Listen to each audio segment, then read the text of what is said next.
Sam.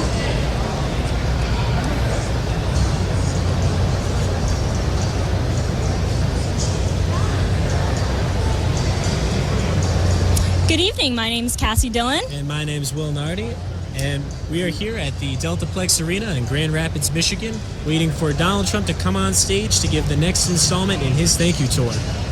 So, me and Will have a new show coming up on RSBN. It is named Raised Right.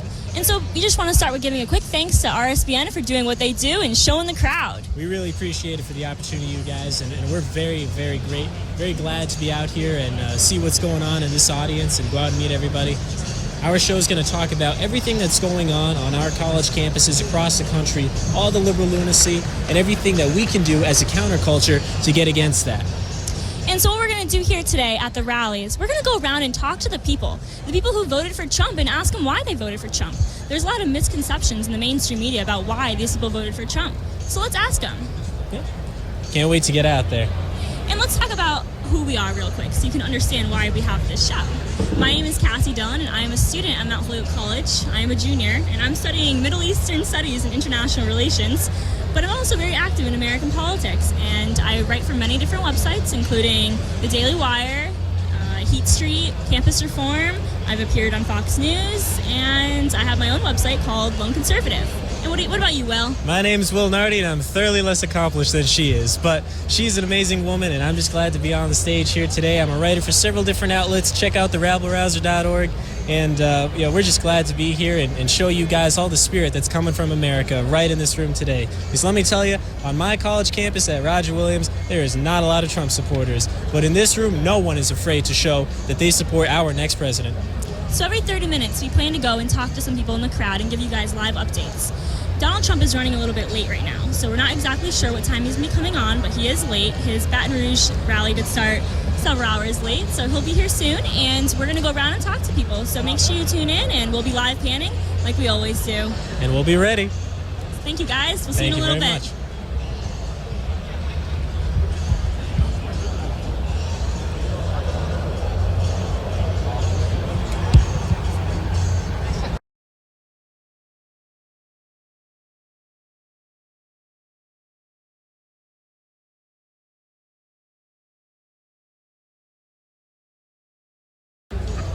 Can I move the camera?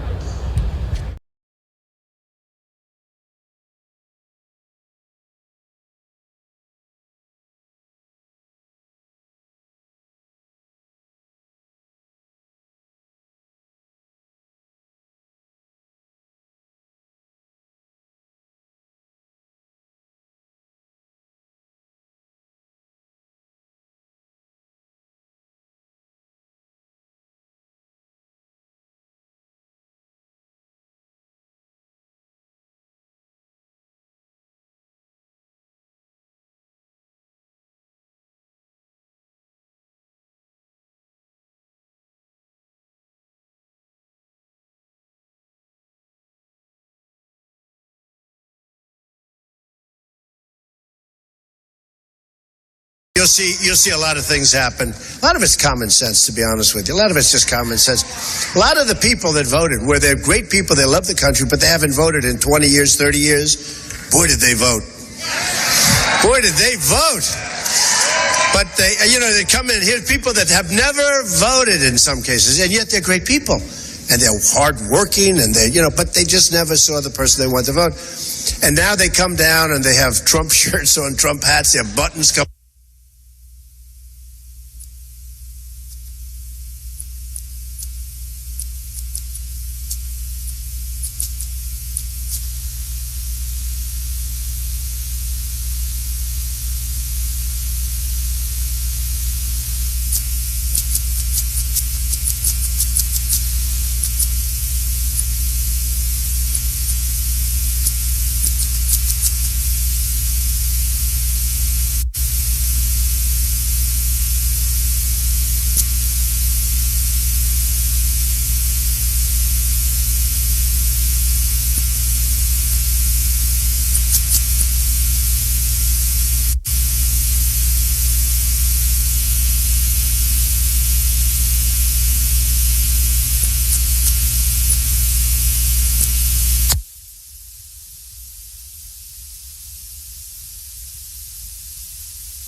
Folks, what I'm hearing is that everyone has lost the audio. It's not exclusive to us. There are people. Here we go. Oh, it came back for a minute. We're working on it here.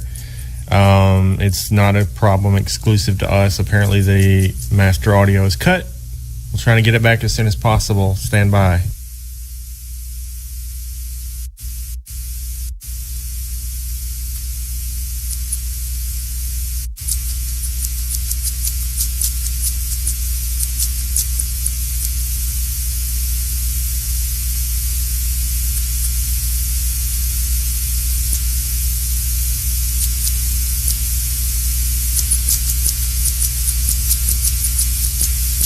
Okay, so the pool feed has audio, which is the stream that you probably are seeing all over YouTube that's being stolen.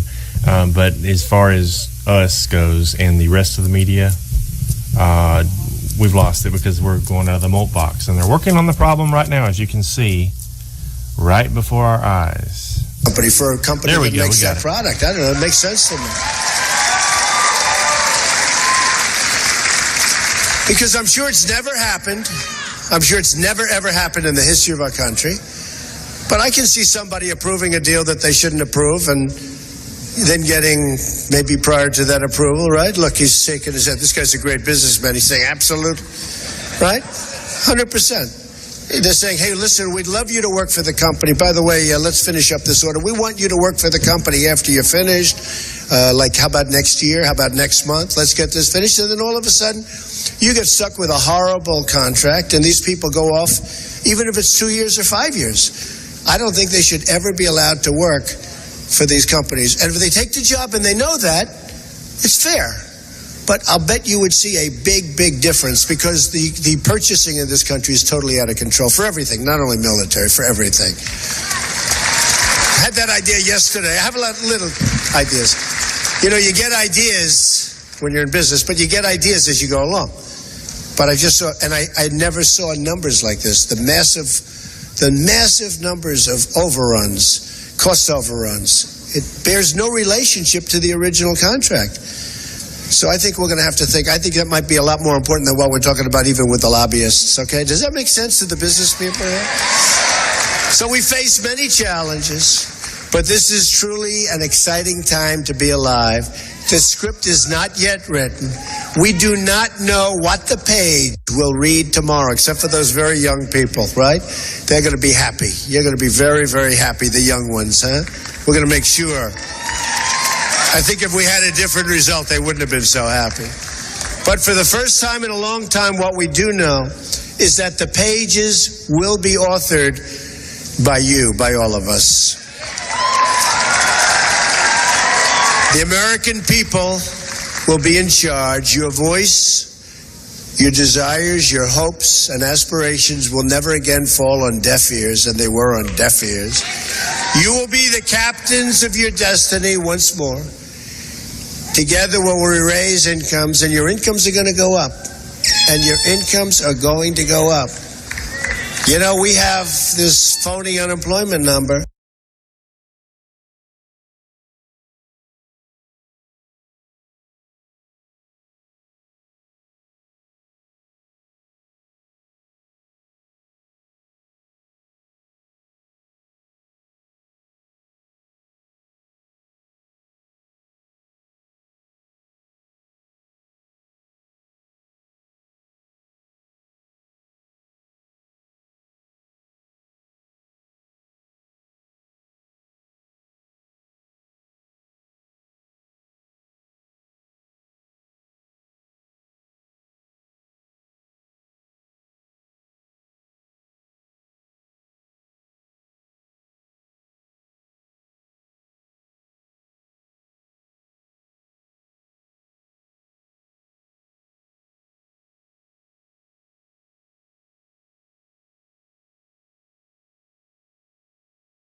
why she dances alone. No, nobody knows. Nobody knows. Is there something at home? Nobody knows. Nobody knows why she dances alone. No, nobody knows. Nobody knows what she's running from. You can ask her to dance if you want, but you smile and just say no. Nobody knows why she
the matter is, not all the people out here are like that. Absolutely not. I wouldn't even say any great majority of them are. In fact, the people who voted for Trump because he is not a part of the establishment. They wanted to shake things up, and we've been talking a little bit, but I want to see what these people have to say. So let's head out. All right, so yes, we're going to head out and we're going to find somebody to interview, so just keep on watching. All right, we got some folks over here with a Trump Uniting America Again sign. Yeah. Hi, what's your name, sir? Peter Cronk, And where are you from? Southgate, Michigan. And tell me a little bit about your sign. Well, I'm retired from the UAW, and I was thinking about one day, I said, hey, well, Trump's trying to unite America, and I thought UAW is a united group of people working together under one roof trying to build cars. So I thought, well, Trump's trying to unite America, I'm going to start a slogan, Uniting America Again. So we're not sticking to a subject of an automobile. We're covering anybody in the United States, uniting as a group of people under one goal to better America. So I thought this is a sign that will be the new slogan. I said, I'm going to make it up and bring it in. So before I came in, I left my sign at home, 8 signs. So Is this your first rally, sir? Pardon me? Is this your first rally? No, this is not the first rally. I've been to many rallies. Been to many. Well, you know, I just got to say, it's so important that you guys made these signs because, you know, bringing America together again, especially after this election, is the most important thing. So we definitely thank you and for coming out and bringing it. Yeah, thank you. Yeah, absolutely. All right, we're going to head around and meet some more people, but thanks All right, again. enjoy. So let me and Will talk a little bit about who we are and what we're doing. Me and Will have just recently joined RSBN, which is a great Fantastic, network. They're fantastic. awesome. They're the only ones that show the crowd, and that's what they're really known for. People have come up to us and saw our microphone and knew exactly who we were, and they're thrilled to have us here because we know that many other people in the pit over here are not very well liked by Trump supporters or Trump himself. No, So talk about our show, Will. Our show, Raised Right, is going to talk about what it's like being a millennial on a college campus today with all the craziness that's going on. We're both reporters for different websites like the College Fix, Campus Reform, and all these other places so that we can show and exactly expose what's going on and how things are changing from back when our parents went to school. So we had a chance earlier to talk to our Uber drivers, and they talked a little bit about why they supported Trump, and it was the typical reasons. Great story. They formerly worked at factories, and one guy even said that his Trump sign was stolen 7 times, where he actually had 8 times, and he had to chain it to his water meter because people just kept taking it. And so I posted a picture on my Twitter. If you guys would like to check that out, you can follow me on Twitter at Cassie Dillon, KASSYDILLON, and your Twitter is? At Will the Thinker, THINKER. All right, so we're going to go find some more people to interview. So go ahead, Will. All right, let's go find some. Our friends are still hanging out behind us. All right. And I'll let Will walk over there so we don't lose the view. So basically, we started our show called Raised Right. And what Raised Right is going to be a show talking about liberal lunacy on campuses because me and Will are clearly both very young. All right, great. We got some more. Hello, what's your name? Kurt? Steven? So have you guys been to a rally before? No. We were going to come last time, but we had to work in the morning, so it was... You guys just wanted to come to a winner's rally? Is that what it was? No, that's not exactly what it was. Like we've been Trump supporters the whole time, but, you know. So what makes you support Trump?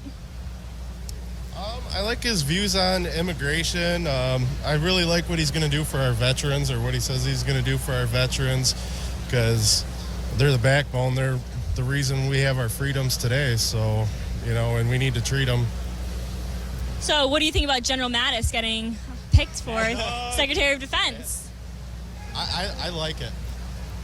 I do like it. I think he's what this country needs, you know, put a little bit more backbone into our defense. So That's awesome. Now, you hear a lot of misconceptions about Trump supporters and things like that. What do you have to say to those people?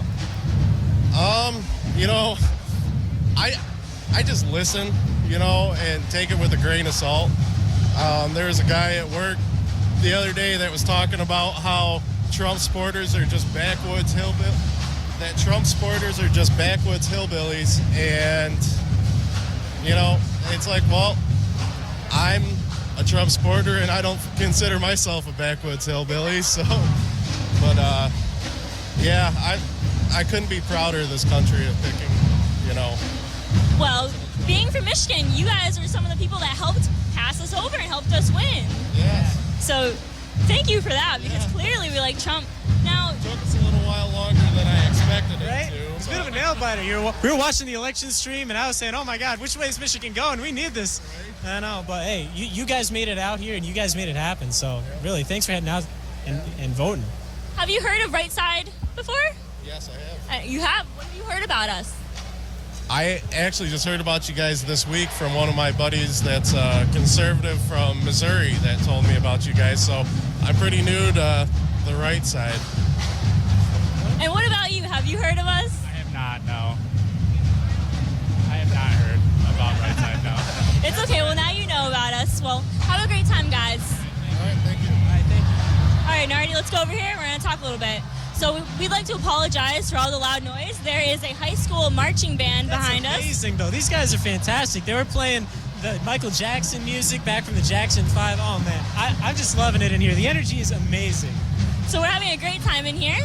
We're more laid back. We're walking into the crowd, so if the camera gets a little shaky, we're sorry about that. Now, Nardi, you get to hold the microphone for a little bit. Hey. You know, one of the biggest things that I noticed while I was in here is that everyone said that this is either their first Trump rally or they really couldn't make it to one because they were working. And it goes to show it was the working class that was voting for Trump. You know, people who are working their 9-to-5 shifts and people who are working every day of the week that are coming out here. And even though it's really tough and they can't miss their time at work, they had to come out here. They had to show their support for Trump, and they wanted to be a part of this spirit that's making America great again. I think what we need here right now is Pastor Mark Burns, because we need to fire these people up. Yeah, seriously. People are not fired up right now, and I think it's because they realize that Donald Trump is going to be a few hours late. That's all right. We're going to fire these people up. As soon as they see RSBN coming out here, they will know and they will see that the spirit of America is alive and well. And I'm just so happy to be a part of it. Me too, and I'm really excited to be with RSBN. Joe Steele is great. Joe! And what we do at RSBN is we tell it like it is. We're going to show the crowd. Honest, straightforward. We're not going to pretend like we're anything we're not. This is RSBN, and this is our way. Exactly. So you can definitely expect to see us, especially with Trump in the presidency. So man. It feels great to win. Oh, man. God bless Donald Trump. And our show's name is Raised Right, which certainly resembles me and Will. You know, it's a play on words, and it's going to be great. And we also have a lot of other good shows, like The Colors That Unite Us with Pastor Mark Burns. And then we have other shows. Wayne Dupree, we got everyone on our network. And, you know, honestly, just tune in whenever you can. You're always going to get some great commentary. If not from her, if not from me, then from any number of the dozens of shows that we got going on. And pretty soon we're going to be a 24-hour channel, so you're always going to be able to get great content from RSBN. And make sure that you help us out. We take donations on our website, I believe, and help us out because Right Side is going to be growing. So right now, we're going to go in and talk to more people in the crowd, but we're going to pan for a little while, and we'll be back in a little bit. So make sure you tune in, guys. Thank you. Tuned.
days when you were mine, where we had our ups and downs.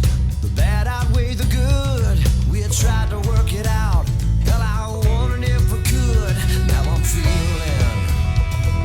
lost and so alone. Yeah, I'm bleeding, spinning way out of control. Well, you say you need your time, that you need your space. Oh, baby, I don't understand. All I got to say is, what about me? What about us? What about life, baby? What about love? What about all our hopes, our plans, and all our dreams? Yeah.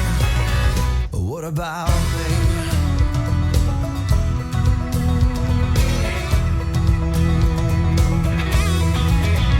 Yeah, I'm drinking. All the rumors are true, really sinking. In a broken heart of blue. Well, you told me you still love me, but girl, how could it be? If you still want your freedom, then you ain't wanting me. So what about me? What about us? What about life, baby? What about love? What about all our hopes, our plans, and all our dreams? What about me?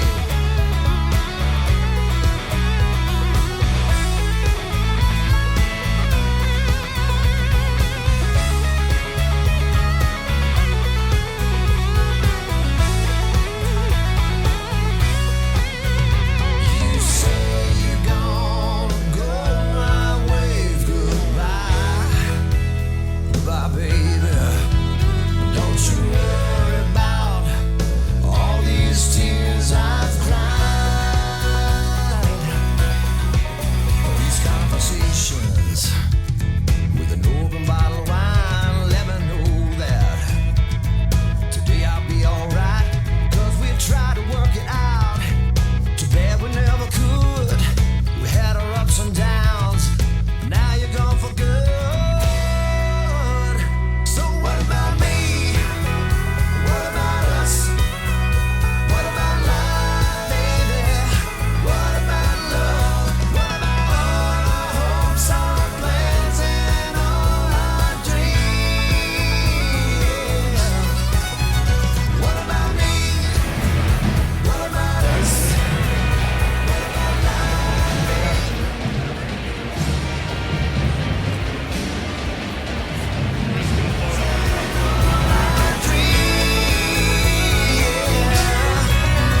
What about me?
We all set up there?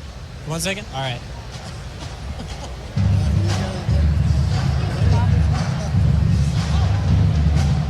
Okay.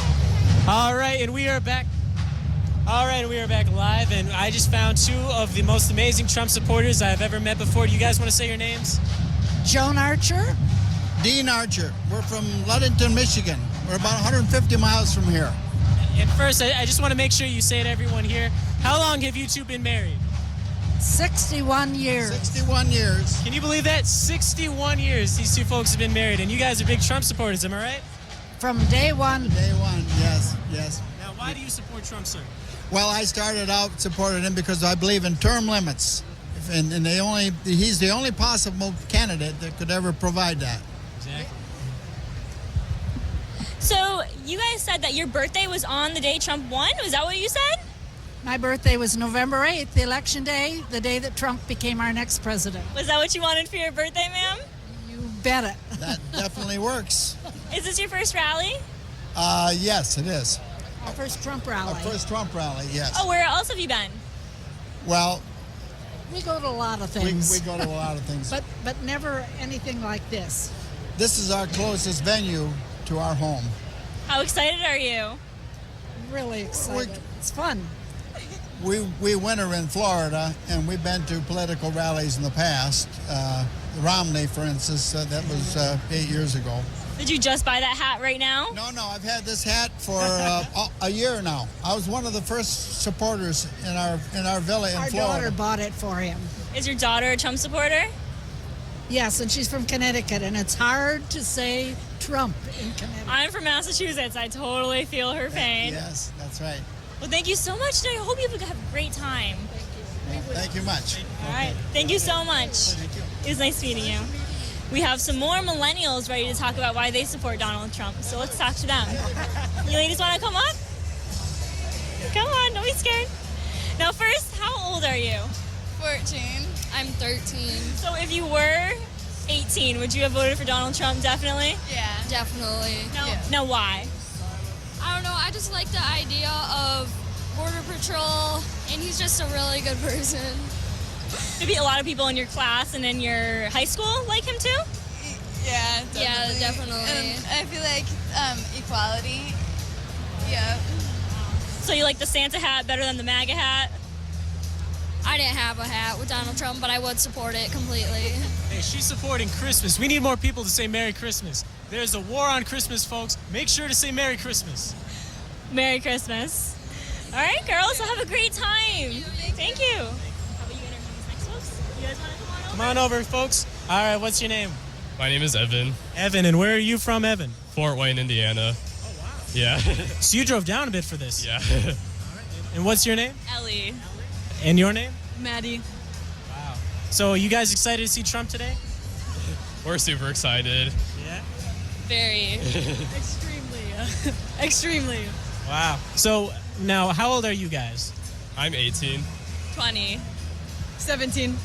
Now, whoever said millennials do not support Trump, because we have a lot of folks in here that support Trump today, and I am very glad to see that out here. Why do you support Trump? We love Trump. We love his policy. We love his temperament. We've been on the Trump train since he announced at Trump Tower.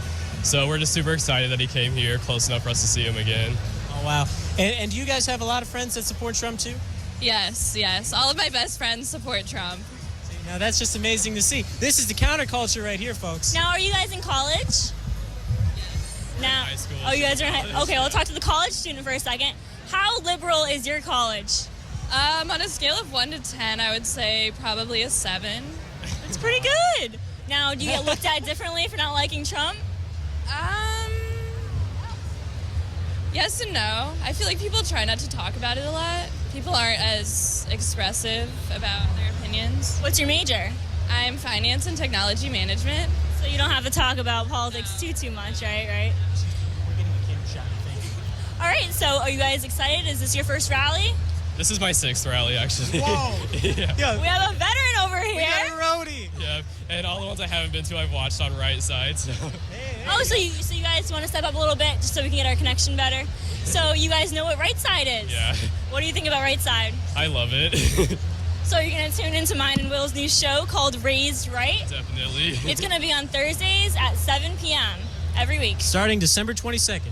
So I hope you guys hope you tune in, and I hope you guys have a really fun time here today. Thank you. All right. It's great meeting We'll see you you later, guys. Thank you. Let's bring up the next folks. All right, we got one more set of millennials coming up to talk to you. Hello, hello. Come on, let's move up a little bit. We don't bite. What is your name? Ben. I'm Tom. And did you vote for Donald Trump? I'm not old enough to vote, so no. We're not old enough to vote, but Would you have voted for Donald Trump? in all honesty, during the election, we would not have voted for Donald Trump. And why not? I'm just not sure who I would have voted for. Well, I would say that I'm more liberal in all honesty, but we are here today because not necessarily because we supported him at the time, but because he's now our president and we want to see him succeed. Yeah, we support him now. Even though we don't agree with everything he says, we support him. So you feel that the people that are saying "not my president," protesting and trying to get the electoral college to switch their vote, you think that's kind of disrespectful to our democracy? It's divisive, and I think it is a little bit. I don't necessarily think that we should tell them to stop protesting, but I think they need to just realize that the chances are nothing's going to change. So do you feel optimistic? You're ready to have Donald Trump be a great president? Well, I mean, of course. We don't want any president to be a bad one. We don't want to root for our country to do bad. We want him to do good. Yeah. No, and it's great to see that even though you guys aren't necessarily, the most conservative or originally Trump supporters, it's just good to see that you guys are willing to be civil about this and take the steps to move forward and get behind the next president. So I'm really happy to see that. Yeah, it's just for the best. It's for the best. Yeah, exactly. All right, well, definitely thank you guys so much for coming out here tonight and for being on RSPN. Make sure to check us out, and you'll see yourself live. Thank you. Awesome. Hey, great meeting you. Nice to meet you. Thank you. Great meeting you. All right, I and got we. you guys on YouTube. I just wanted to show my family down in Texas. Oh, we're live Oh, right wow. now, Hey, do you want to give them a shout out? There's a little bit of a delay, so it's confusing. Live right now, sir. Hi, Martha, down in Austin, and Gilbert and Dolores down in Corpus Christi. We love you guys, and we know you love Trump. And Texas for Trump, Michigan for Trump. All right, thank you, sir. Thank you for watching Right Side. Thank you, appreciate it. Would you folks like to be interviewed? All right. That's okay. It's okay. Some people are camera shy. It's all Thanks right. for coming out.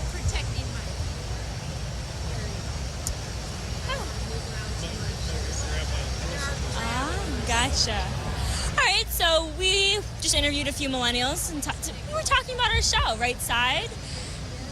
Right Side Broadcasting Network is going to have our show hosted, and it's going to be called Raised Right, and it's going to be a millennial show. We're going to talk about college issues and about current events. It's going to premiere on the 22nd at 7 p.m., and it's going to reoccur every single Thursday.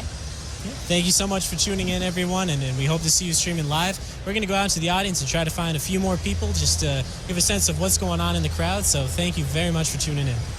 All right, we'll see you guys soon, guys.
as good as mine. We're ready. Nobody knows. And we are back live with RSBN's broadcast of the Trump rally in Grand Rapids, Michigan. And I'm here with a veteran from Vietnam. Yes. He was also a Trump supporter. So tell us, sir, well, first of all, thank you very much for your service. And why do you support Trump? Because I felt like he was the best person that could lead our nation now. I did not like the way the direction of the country was going. I felt very uncomfortable with it. He had a clear, solid message. I did not see anything from the other side that they even spoke to a message. And I just believed that he was the right man for this time. And that was my primary reason for voting for him. I also worked for him in the Kent County Republican Party, making phone calls to remind voters to come out and vote for President-elect Trump at that time. Oh, okay. So were you always a Trump supporter from the very beginning? I was a Trump supporter since about June 16th, 2015. When I saw him come down that escalator, I said, that's the guy I'm going to vote for. That's the guy. I like that. Well, hey, thank you so much for coming out. We appreciate it. Thank you. Have a good day. Thank you. Thank you, sir. All right, so we're going to get you right here. I have to say, I love the Free Julian shirt. You want to talk to us a little bit about that? Yeah, so I'm a big proponent of having things that are out in the open and transparent by the law. And, you know, I think there are probably people on the Republican side in the past that have been part of the establishment that have done things maybe not nearly as bad as some of the Democrats have done as of late, but there's probably been things like that that have not been good. And I'm just all about following our Constitution and doing what's right. Amen. So how do you feel about Julian Assange? I don't think it's fair for somebody to be held without any formal charges and without a fair, trial or situation like that. And I think that, at this point, they need to make a decision or let him go. And it's not fair to his family and, those that are, important in his life to not have him around. He's got kids, and it's terrible that he's been separated so long. A lot of the folks around us and the Clinton campaign like to say that Julian Assange is working for the Russians. Do you necessarily believe that, or do you think Julian Assange is just somebody who really wanted to put all the information out there? He works for an organization. They're publishers. They're not hackers. They don't work for anybody.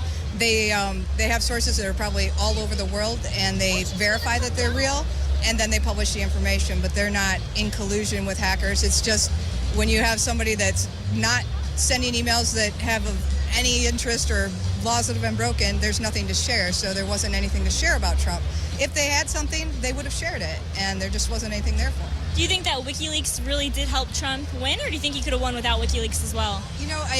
I don't think it made much of a difference to Hillary supporters, because those people, all they saw it as, they're just talking about email. They're just talking about email, and they didn't really understand the content or, the gravity of things like the quid pro quo and stuff like that. So I think, to some extent, people that may have been middle of the road a little bit, it helped them to see what they really had on each side.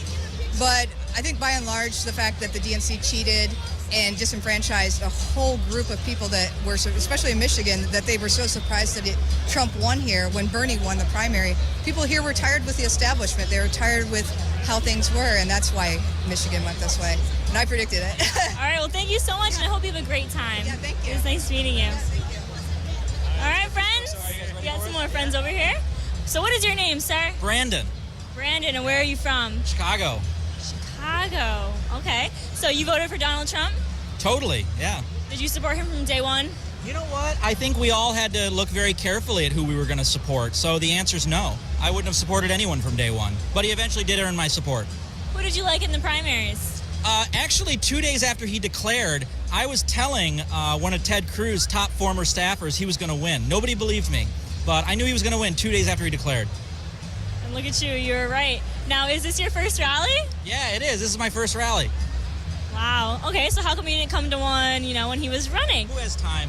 Who has time? Or is it you just wanted to go to the winners rally? You gotta live your life. Politicians should not be the center of our lives, okay? They're just there to do a job. My life revolves around other things. And that's why you like a businessman being there. Whatever. Let's talk to some of your friends. Yeah, well, I'm not actually friends with these people, but they are here with me. We're all friends, okay? We're all part of the winning team. Yeah. So where are you guys from? I'm Paul from Northwest Indiana. Chuck from St. John, Indiana. Now, how do you guys feel about Mike Pence? We like Mike Pence. I mean, we're from Indiana. We're up in a Democratic area, so a lot of those guys don't like Pence, but I have no problems with Pence. I'm big for Pence. Big supporter. Who did you support in the primaries? Primary? Trump. Trump. Wow. Trump all the way. You're nardy. Wow. So what do you guys think about the cabinet picks so far? Do you like them? How do you feel? Half and half. Sessions and Bannon indicate that he's willing to go all the way with his ideas. Some of these other people might be posturing to keep everybody quiet, you know what I mean? Not show all his cards, but it looks like with Sessions and Bannon, he's going to go all the way. How do you feel about Mad Dog Mattis? I don't follow All Mad the way. Dog all the way, Mad All Dog. the way. He said some really incendiary things, which of course is appealing. Well, hey, you know, that's how politics is going this time around. Yeah. But we really appreciate you guys coming out here today, and I hope you guys have a great time. So. Right side! Right side! Oh, man, you just can feel the love in the audience already. It is always great being at these rallies and seeing how much people love Right Side. People really know who we are, and they keep coming up and talking to us. It's, you know, the honest media that just shows exactly what's going on, gets a lot of credit. No, we are not the legacy media, folks. We are new, we are in town, and we're showing you what's what right from on the scene. So thank you very much for tuning in. Make sure to watch Raised Right December 22nd, starting December 22nd, and always on Thursdays at 7 p.m. Eastern Standard Time. Thank you. And our show is going to be called Raised Right, and we're going to talk about millennial issues, and we'll also talk about what goes on our campuses, because me and Will are both college students, and we certainly have dealt with some pretty crazy things on campus. And so we'll talk about that, and then we'll also talk about what millennials are thinking about mainstream politics. And you can follow Cassie Dillon on Twitter at Cassie Dillon. Kassy. Nobody ever spells that right. And then you can follow him at Will the Thinker. So you guys can now watch the crowd, and we'll come back in a little while with more people to interview. Thank you. Thank you.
to give the invocation, but can we hear a MAGA? Make America great again. Yes.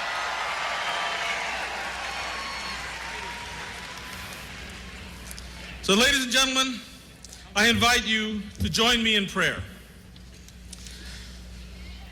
Heavenly Father, we are gathered here today for the most extraordinary of reasons, to receive thanks from our newly elected future president. We are truly a great nation when we follow your word, Lord. We have held up to many challenges over the past 8 years, and most recently, the election of a lifetime and a frivolous recount in Michigan. Fortunately, our founders had the wisdom to establish an electoral college to ensure the rights of all states and keep these states united. Our Republican victory assured, as a party and as a country, we see that we have so much to be grateful for. As we look forward to President Trump's inauguration on January 20th, 41 days, 17 hours, 1 minute, 35 seconds from now, approximately,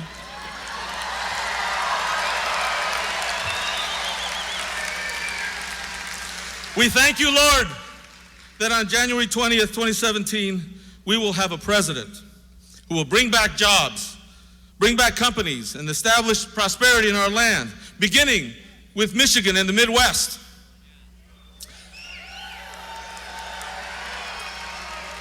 We thank you, Lord, that we will have a president who will protect those who protect us, our servicemen and women, our law enforcement officers, police, fire, rescue,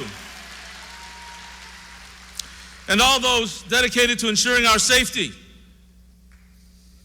We thank you, Lord, that we will have a president who will provide for choice in education so that homeschools and private schools flourish throughout the land, and so that our government respects the primal rights of parents to decide the education of their children.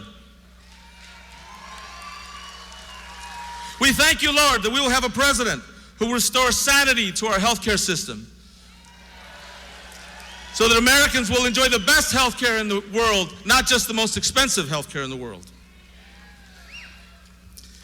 We thank you, Lord, that we will have a president who will care for our families, providing tax relief for families and tax breaks for those staying home to care for their children and elders.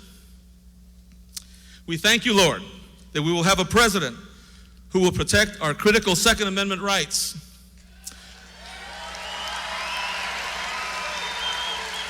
So that law-abiding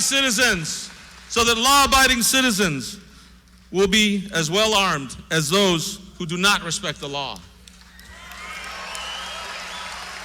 We thank you, Lord, that we will have a president who will make sure our trade agreements are fair and our critical industries are strong and growing. We thank you, Lord, that we will have a president who will protect and control our borders, putting an end to the channeling of drugs, human trafficking, illegal labor, and terror threats into our country. We thank you, Lord, that we will have a president who will protect the most innocent in our society over the most guilty, who will protect the unborn in our society.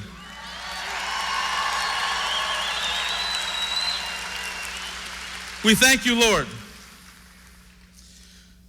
that we have a president who will no longer look the other way at Christian genocide in the Middle East. We thank you, Lord, that we will have a president who will restore the strength and dignity of our armed forces and intelligence services, rebuilding our forces and infrastructure, and never abandoning those who serve. We thank you, Lord, that we will have a president that we can trust, who says what he means and means what he says, who dispenses with political correctness, and who will wish us a Merry Christmas.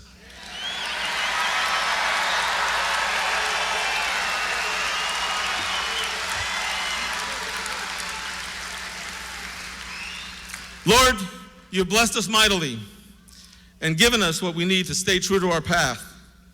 We especially ask your blessing, guidance, and protection for President-elect Trump and Vice President-elect Pence.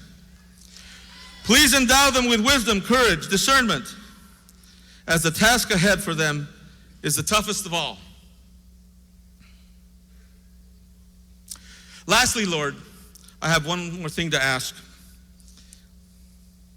Our national electors have been receiving thousands and thousands of emails and other messages imploring them, sometimes politely and sometimes not, to not vote for our president. I'm one of those electors. And I've been spammed thousands of emails at a time. Lord, please spam them back. Please spam their hearts. Please spam their hearts with your messages of love, peace, and understanding. Please soften their hearts so that we can welcome them with open arms to unite our great country. Because united and with your blessing, Lord, we will certainly make America great again. This we pray in Jesus' name. God bless you all.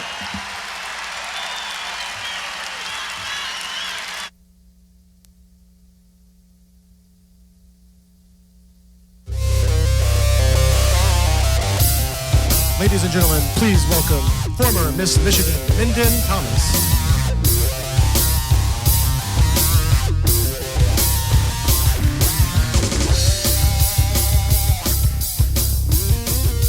Please join me with the Pledge of Allegiance.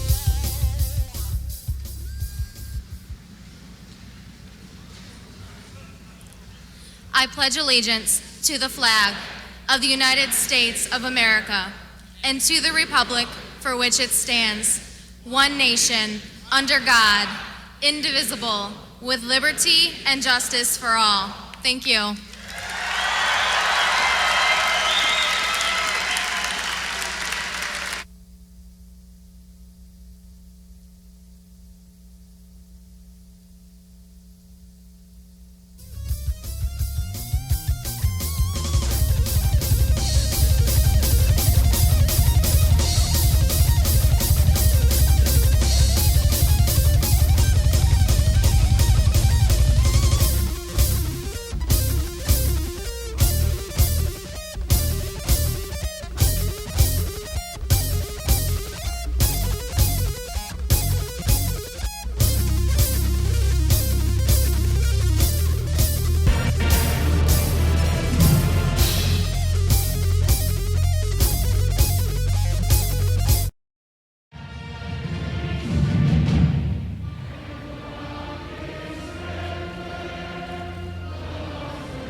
Ladies and gentlemen, please welcome statewide co-chair Terry Bowman, leader of the Blue Collar and Union Coalition.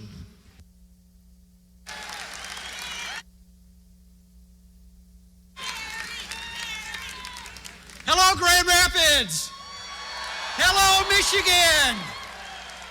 What an honor and privilege it is to be with you once again. Last time it was election eve downtown. How many people were there for that event? Well, today we're here to celebrate victory. We are here to celebrate Michigan turning red for the first time in a generation.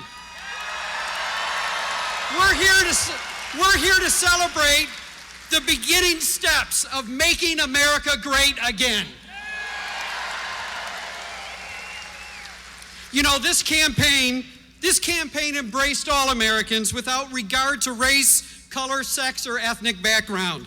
It was a campaign focused on real issues plaguing this country that for too long, way too long, had silenced the American spirit, restricted the American entrepreneur, ridiculed people of faith, and ignored the American worker. President-elect Trump won this election by putting American jobs first and by truly being a candidate of the people, by the people, and for the people.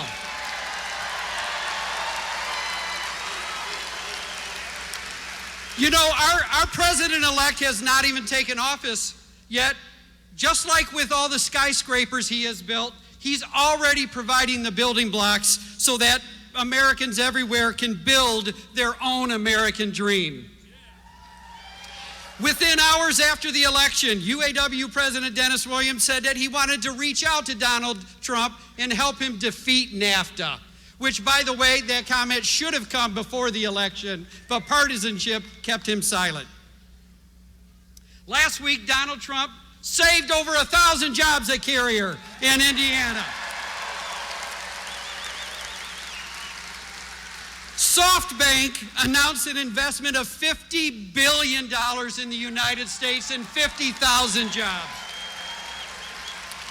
Cabinet positions continue to be filled with leadership levels and talent like we have rarely seen in any administration. All of this, and we're still 41 days away from the inauguration. So today I have some warnings specifically to union officials around, not only here in Michigan, but around the United States.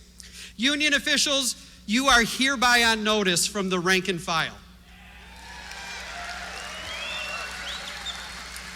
Donald Trump has shown that he does not need the mainstream media to get his positive message out there to the working class. His message of more and better jobs, higher wages, and American jobs first has went around union officials' tired, partisan, and biased messages and was received directly by the American worker. So I say today, Mr. and Mrs. Union official, if you did not wake up and smell the coffee on November 8th, it is time for you to either get on the train or feel the pain. If you, Mr. or Mrs. Union official, are still embracing your own political agenda, it's time for you to get on the train or feel the pain. If you continue to push an offensive hard-left social agenda that insults the faith and freedom of Americans all around the United States, it is time for you to either get on the train or feel the pain. If you continue to spend billions of workers' hard-earned dues money to support one political party that you are tied at the hip with, it is time for you to either get on the train or feel the pain. You see, Mr. and Mrs. Union official, the Trump train is very large, isn't it? We have many seats still available, and we would love for all of you to join us. The conductor is out there yelling, "All aboard!" And it's up to you whether or not you take that invitation. Because together we can make America strong again, we can make America strong again, safe again, great again, and especially for us blue-collar union workers, make America work again. Thank you all so much, and God bless all of you.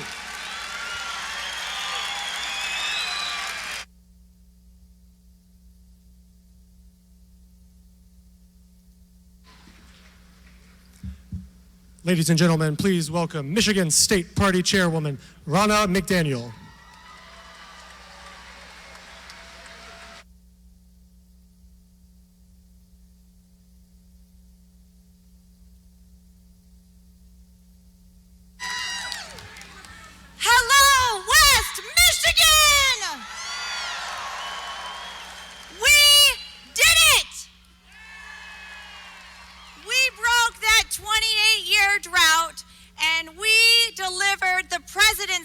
of the United States of America. A year ago, on a day very similar to today, many of you, thousands of you, stood in the winter cold to come see Donald Trump.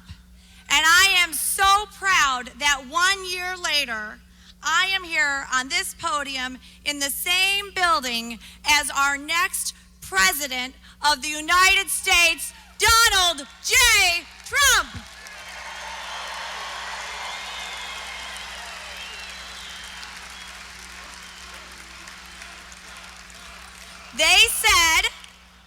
They said a Republican could never win Michigan.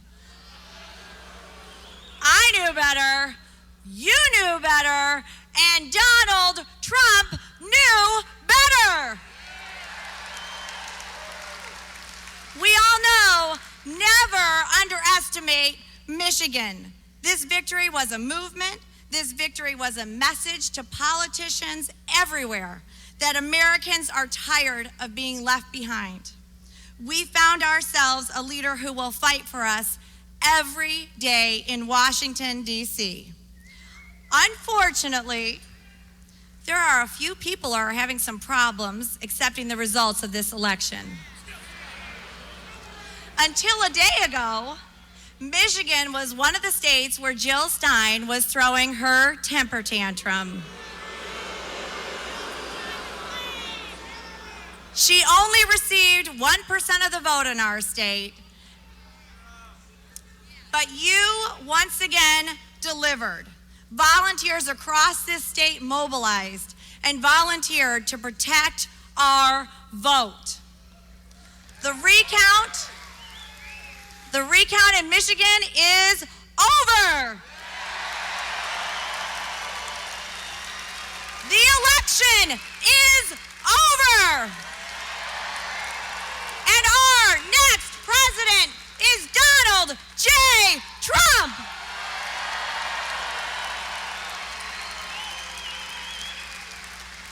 Winning once was nice, but winning twice was huge. I am here to thank you. Thank each and every one of you for your hard work and your effort in this election. And President-elect Trump is here to thank you. We all agree that we are proud to have fought for this movement. And we thank him for what he has done and what he is about to do. We won, our country won, and with President-elect Donald Trump, we're going to keep winning and make America great again.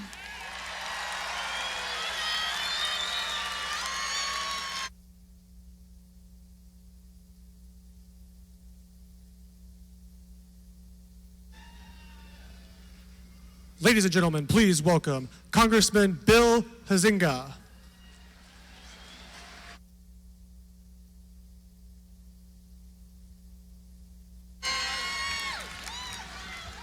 Who's ready to hear from Donald Trump? Yeah! Well, me too. And guess what? I've got the privilege and the honor of being one of his legislative partners in Washington, D.C., and I can't tell you how eager we are to have the roadblock at 1600 Pennsylvania Avenue removed on January 20 at noon. You know what? This is Donald Trump's third visit to the Deltaplex. I think we need to rename it the Donaldplex. And I can tell you, he's here in West Michigan and in Michigan on this thank you tour because he knows that the road to the White House went right through the Midwest, right through Michigan, and right through this area here in West Michigan. And we all ought to be proud of the work that was put into that. Well, I can tell you that with Donald J. Trump and my former colleague Mike Pence and Speaker Ryan and people like myself who are eager and just cannot wait to make sure that we start rolling back what's been happening to us over the last 8 years, we've got a better way. And I encourage you, go check out better.gop, all right? People keep saying, well, what are they going to do when they get there? We've already told them. We've laid out the roadmap, and guess what? They don't know what's coming. And it is going to be fun to be able to try and turn this around. Vets are going to get the care that they need. Small business and hardworking families are not going to drown in red tape anymore, and they're going to actually get the reward for their hard work. We're going to respect and protect life. Who's eager for that one? That's right. And guess what? As I was saying in those closing days, it's not about a 4-year term for one person. It's about a 40-year impact on our society when he names those Supreme Court justices, and I can't wait. Well, ladies and gentlemen, Donald J. Trump can hear you, and let's let him hear West Michigan right now. He's eager to come. Thanks for coming, West Michigan. Let's go.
Rapids, Michigan. Just found another couple of...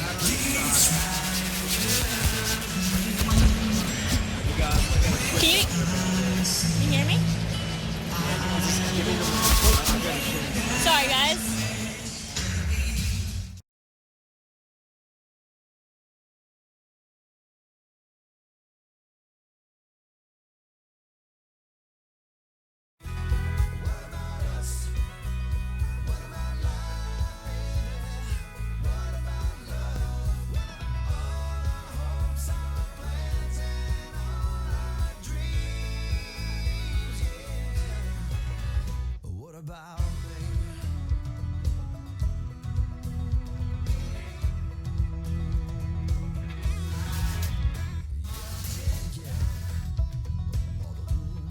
We're back.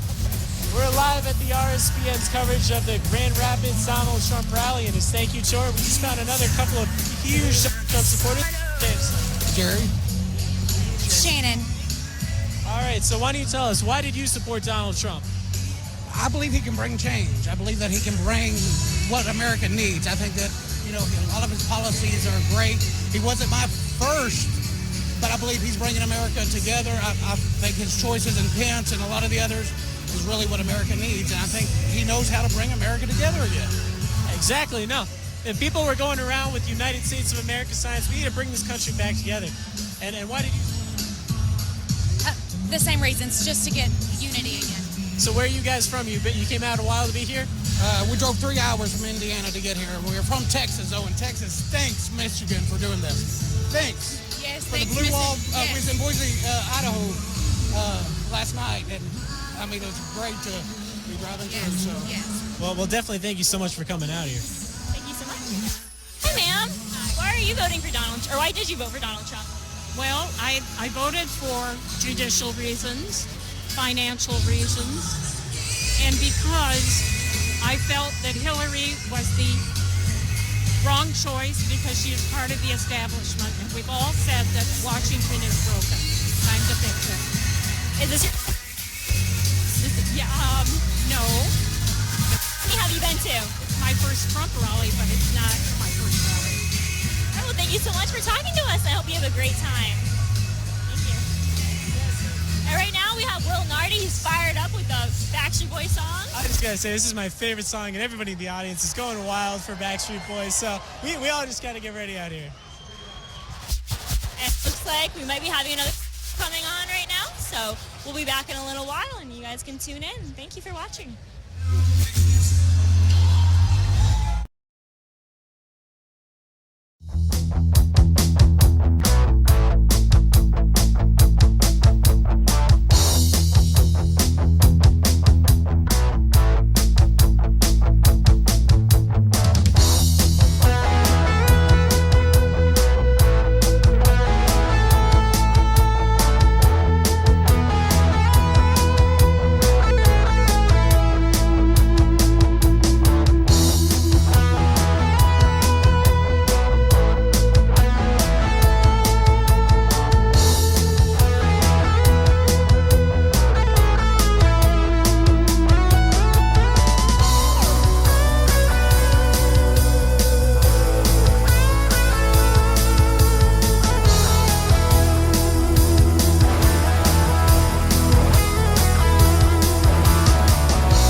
I'm here tonight for one main reason: to say thank you to the incredible people of Michigan. Incredible.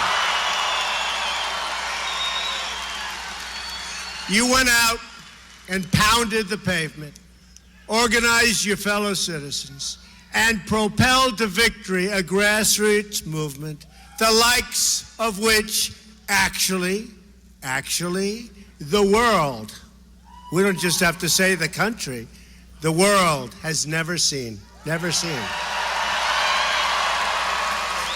And now we're going to bring back your jobs. We're going to bring back your jobs. I also want to give a very special thank you to our veterans who have been so incredible to me and to you. Our service members and our military families. Boy, did we get their votes. Thank you. Big numbers. America's men and women in uniform are the finest and bravest the world has ever known, as far as I'm concerned. So to all who have worn the uniform, I say right now, on behalf of all of us, thank you. Thank you very much. Great people. We're in your debt, and we will never, ever let you down, believe me. And you'll see that with the vets, because we're going to take care of our vets. We are going to honor your service and sacrifice, and that begins with respecting the American flag. We're going to respect the American flag. That's the flag that our soldiers fought and died for, and we're going to protect it. You'll see we're going to protect it. One man who understands the meaning of service is General Mad Dog Mattis. Earlier this week, I formally announced my plans to nominate him as your new Secretary of Defense. And everybody's happy about that. Even the Democrats are loving him. Isn't that nice? What can you say? He's got some record, let me tell you. Got a record of winning. That's what we want. We want to win. You know, when he had to do battle, whether he agreed with it or not, but when he had to do battle, he won, and he won fast. And there were no games. There was no games. So he's going to be great, Secretary of Defense. I believe we're in the process of putting together one of the great cabinets that has ever been assembled in our nation's history, and you're seeing that.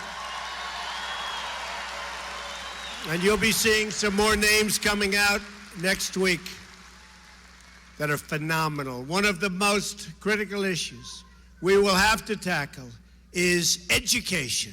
You know about that. You know what I'm about to say. America spends more on education than any country by far, and yet our results are terrible. We spend more per pupil than any nation in the world by far. And you look at Sweden and Denmark and Norway and China and Japan, and they're all at the top. And you look at us, spending much more per pupil, and we're down at the bottom. We're going to change that. We're going to reform our broken education system to put students and families first. So importantly, this includes providing great education to students living in our inner cities. You know, I talk about the forgotten man, the forgotten women. Well, let me tell you, they're not so forgotten anymore, by the way, in case you haven't noticed.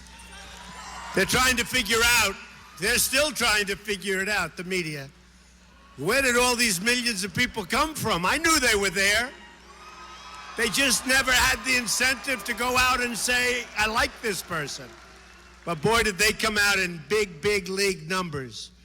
Our reform plan includes eliminating Common Core, bringing education local, and providing school choice. We want every child, every single child, low income, we don't care where they are, where they live, every child in America to be able to attend the public, private, charter, magnet, or religious school that is right for them. Choice. The person I have selected to lead the Department of Education, in my opinion, one of my most important decisions. is a native of Michigan, of all places, Michigan. And considered by everybody to be one of the top education reformers in our nation. Someone totally respected, someone devoted and devoting decades to helping disadvantaged students. I am thrilled now to welcome to the stage your next Secretary of Education, Betsy Devos. Come up, Betsy.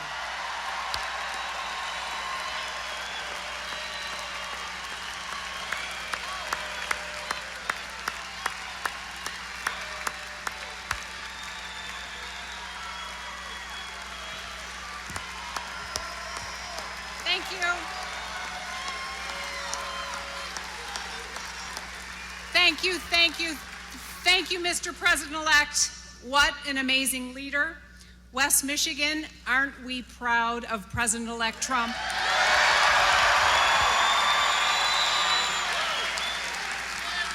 You know, the so-called experts didn't think we could win it, but we did.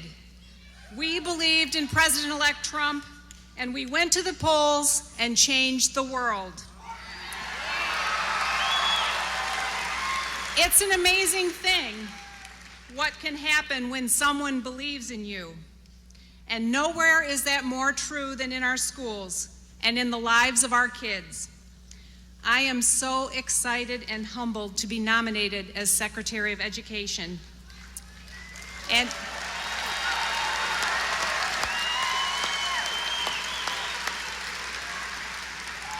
in deference to the U.S. Senate confirmation, I'm not giving interviews.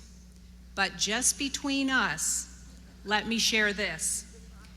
It's time to make education great again in this country.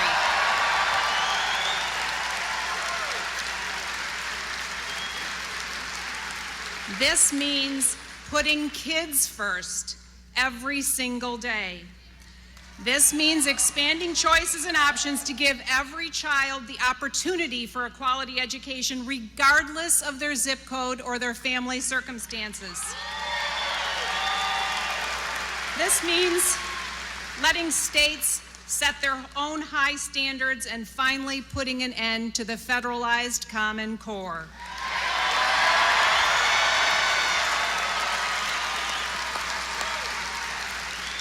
For me, it's simple.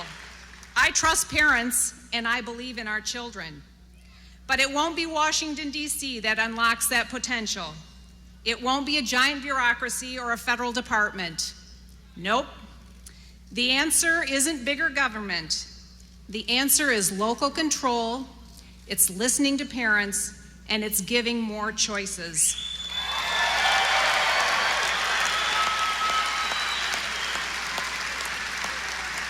And if I'm fortunate enough to be confirmed as your Secretary of Education, our kids, your kids, will have someone fighting for them every single day.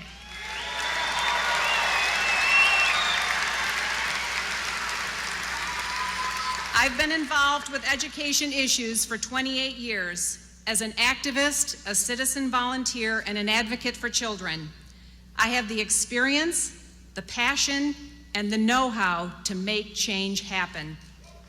Still, there are many of you here, and many in the media, the Senate, and the education community who may not know me. In fact, there is a lot of false news out there. To you, all I ask for is an open mind and the opportunity to share my heart. Together, let's make education great again.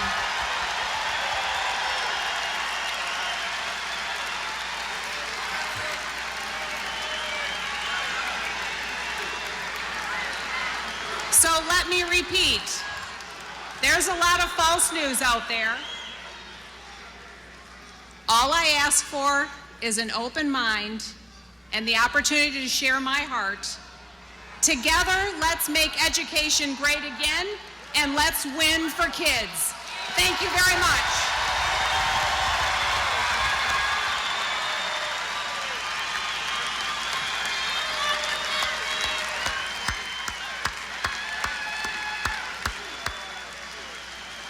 Thank you, Betsy.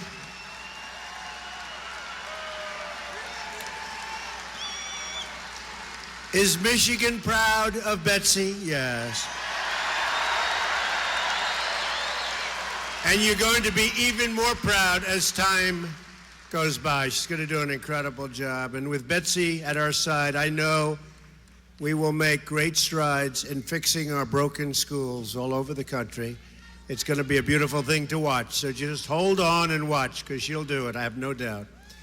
But to accomplish our goals for this country, government must stop listening to the special interests and start delivering for the national interest and for the people. Have to. It's time to deliver for you, the American people. Our plan begins with bold reforms to create millions and millions of great paying jobs. Whether it's building cars, producing steel, or curing disease, we want the next generation of innovation and production to happen right here in America and right here in Michigan. And you know, so I won Michigan.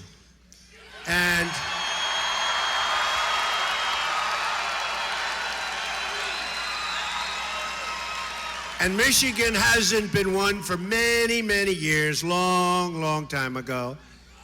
And I felt I was going to win it. You know when I felt I was actually going to win the whole thing? So I didn't have Michigan on our list of stops for that final day. And I did the speeches. I did 6 of them. It's a lot. I did 3 a day for a month. And these were big speeches. And we didn't need any entertainers to come and entertain. We needed no entertainers. Nope. We didn't need anybody. We had packed houses, thousands and thousands. But at the last moment, I said, 9 o'clock in the evening, let's go to Michigan. Okay? Right? Because I heard my opponent had scheduled Michigan unexpectedly. It was like all of a sudden, with President Obama and Michelle and Bill and Hillary, and they were going to Michigan. No, it's okay. No, forget it. That plays great before the election. No, we don't care, right? But I said, let's go to Michigan. And some of you, I see some faces, some of you were here. And tell me. So we had, between inside and outside, we had 31,000 people. And I started speaking at almost 1 o'clock in the morning. So now it was election day, right? Because now it was Tuesday. I left on Monday. By the time we got here, it was almost 1 o'clock in the morning. We had 31,000 people at 1 o'clock in the morning. And I said, we are going to win Michigan. I felt it. I said, how does somebody else win it? And we did. And by the way, I heard a half an hour ago the courts ruled we totally won it. It's over. Not that we care about that. That was just a way of somebody trying to raise some money for themselves, because they weren't very successful during the race, that I can tell you. But the courts, we had great people. And Rana and the whole group. You spoke very well. I was very impressed with you. She didn't sleep for about 6 months, I will tell you that. But and Merry Christmas, everybody. Merry Christmas, right? Merry Christmas. That's right. They reminded me. We're going to start saying Merry Christmas again.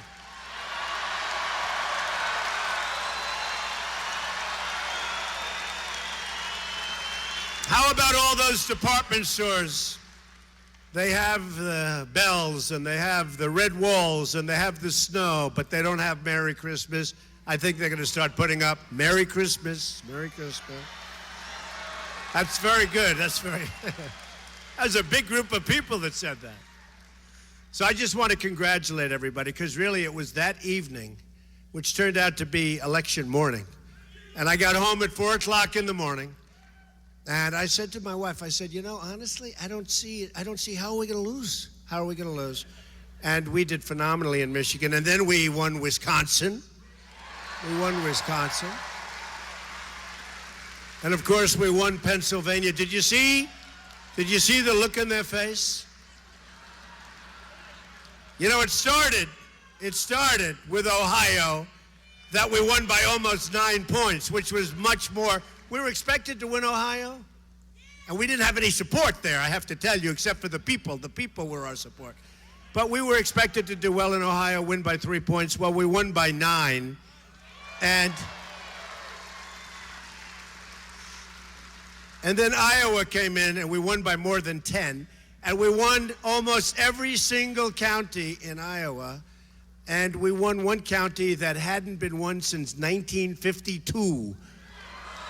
That's a long time. And by the way, the governor of Iowa, who has a great relationship because they sell so much product to China, Governor Terry Branstad was just made the ambassador to China. That's called a good move. He likes China, they like him. That's a good move. He's going to be fantastic. So what happened on that evening was incredible. The ESPN people and so many other people said that may be the greatest single sporting event we've ever seen.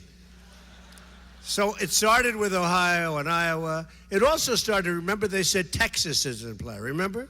Now, Texas is not supposed to be, if you're a Republican, you're supposed to win. And for 2 months, we've all been hearing Texas is in play. And we heard Georgia is in play. And I said, man, we're in trouble. If Georgia's in play and Texas, you know, I sort of like, you tend to believe these people, even though.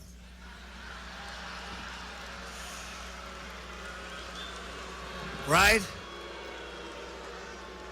So the polls open and close, and now we go live on television with the numbers. And we got lousy exit polls, right? The exit polls, in fact, I got a call from Ivanka, and she said, Dad, it's not looking good. It was like 5 o'clock, you know, the exit polls. It doesn't help, fellas. You don't have to give bad exit polls. In 2 hours, you're going to know. They didn't have to do that. She said, it's not looking good, Dad. Those exit polls are not looking good. And, you know, they'd put bad questions in the exit polls. They'd say, like, many people say Donald Trump is a very, very bad person. Do you agree that he's a horrible human being? Yes or no? And the people go, yeah, I guess. Boom. So, you know, so we go out, and immediately the election's over.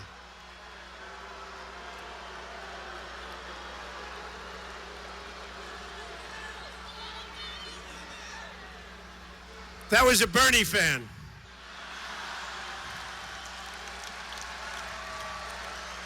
No, the election ended 3 weeks ago, darling.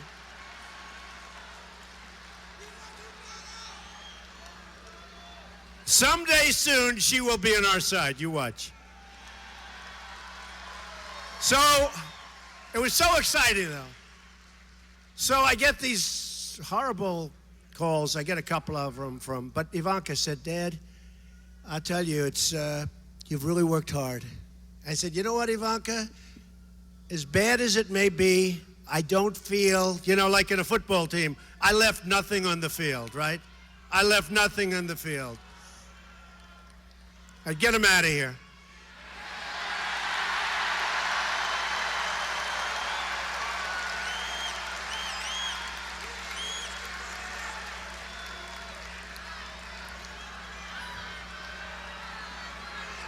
Where do these people come from?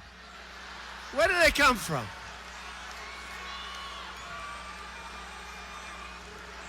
Unbelievable.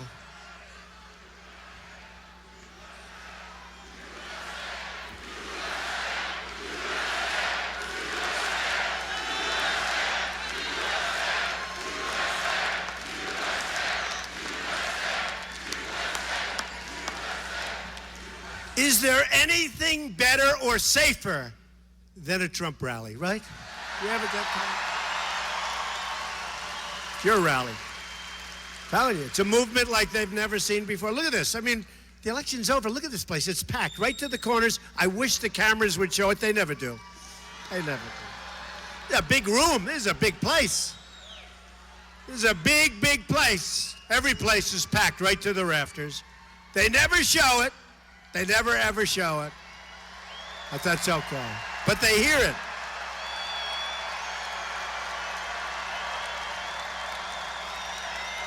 You know, they'll never show it. They never do. But you know what I do, what I say? They hear it. Because there's a big difference between a massive crowd like this and having like 250 people in a room, right? Big, big difference. So people say, we never saw the crowd, but man, that sounded like Michigan or Michigan State, right? Which do we like? I won't say it sounded like Ohio State. We'll say it at that, right?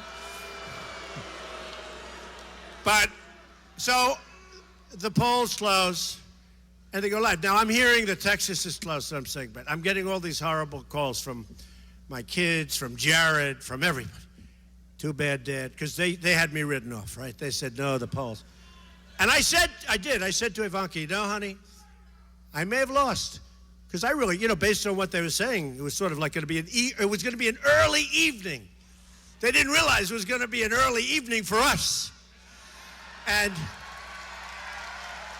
even though they refused to call it, it should have been an early evening, but they just refused.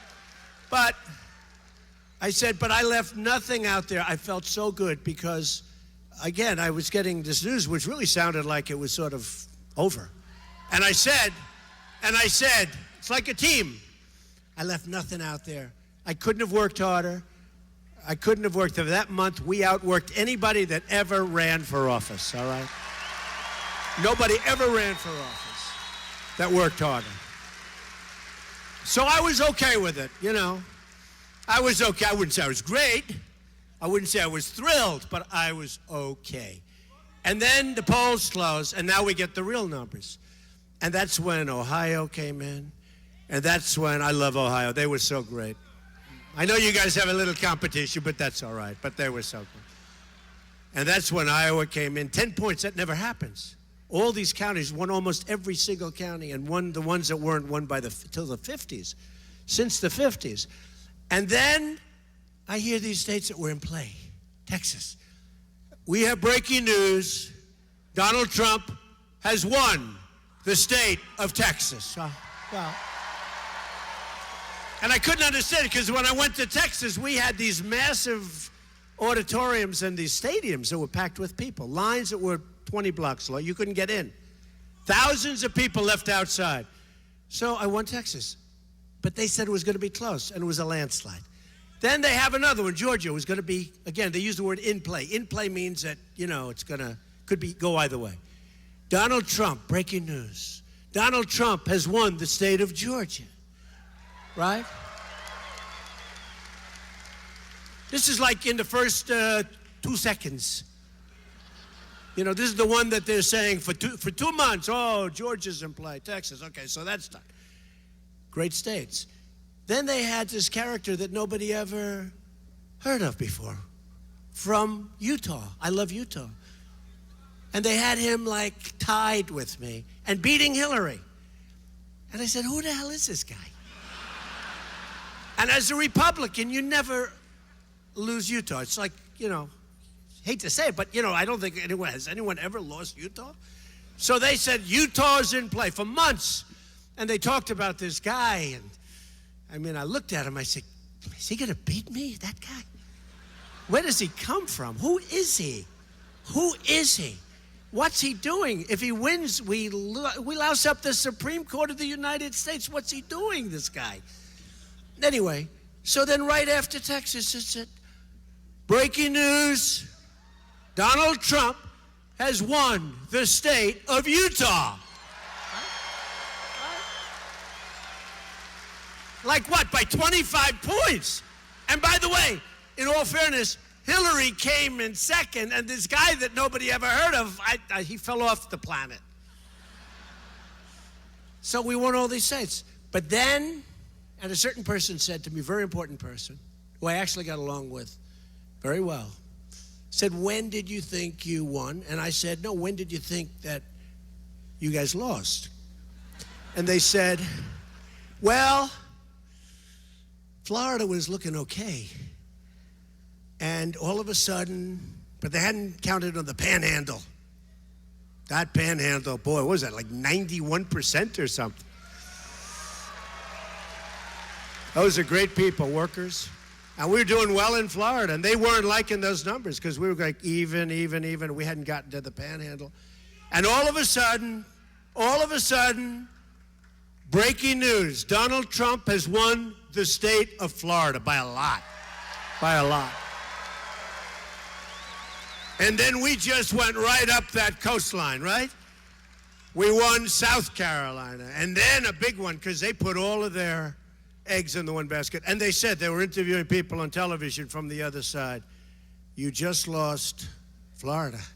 I said, well, we're a little disappointed, but we have no problem because North Carolina is our firewall. He can't win North Carolina.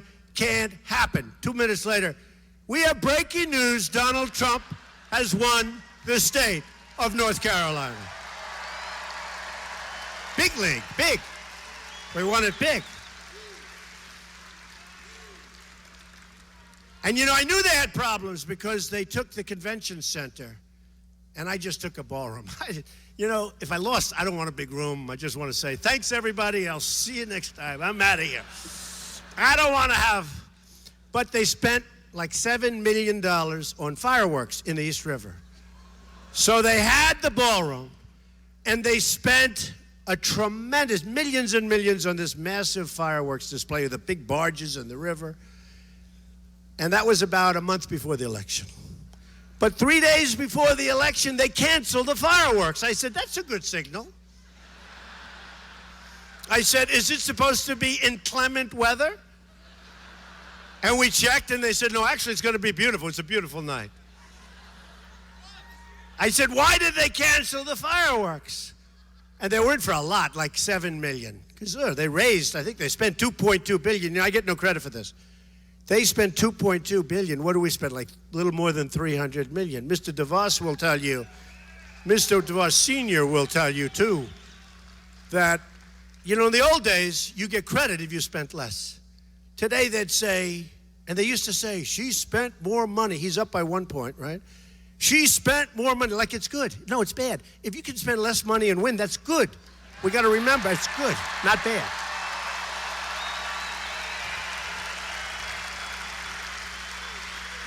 So when I heard they spent $7 million on the fireworks, and I didn't know if we were going to win or lose, but I was feeling really good. So we sent them over just a nice verbal statement. We will offer you 5 cents on the dollar for the fireworks, right? Because it was only a few days before. They never responded. I thought I could buy the fireworks cheap. Just like I don't want to buy an airplane for $4 billion, okay? I don't want to buy it. Even if I don't get to use it, who the hell cares, right? I'm not paying $4 billion for an airplane. So we had an amazing night.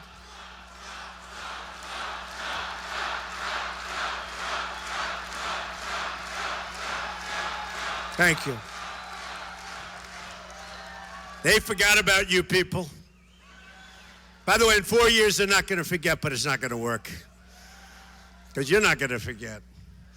But so we just went up, and it was amazing. And then on top of it, we won Michigan, which these folks have done such an unbelievable job. Ronna McDaniels, what a great job. You and your people have done an incredible job. And then we won Wisconsin, which was so incredible. Because that one, you know, we weren't expecting necessarily. And it came in, they're incredible people, hardworking, wonderful people. So, and it was over. It was an amazing experience. And winning Pennsylvania, you know, Pennsylvania, for 38 years, they didn't win it. And it was always the one that got away. Every Republican said, We're going to win Pennsylvania. And it never happened. They say the bride that got away, right? It never, ever happened. Everybody said they're going to win it. And not only did they not win it, they lost it big.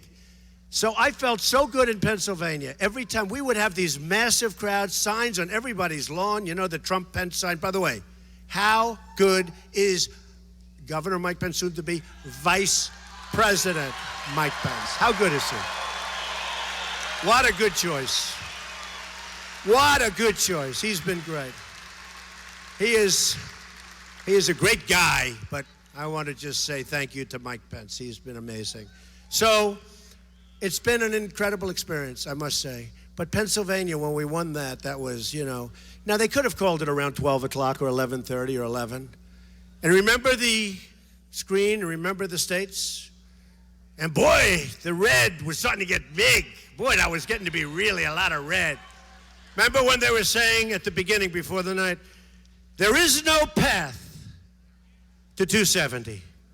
And you know the amazing thing about the Electoral College is that you stop at all these states. I was going all over the place. I was stopping at states.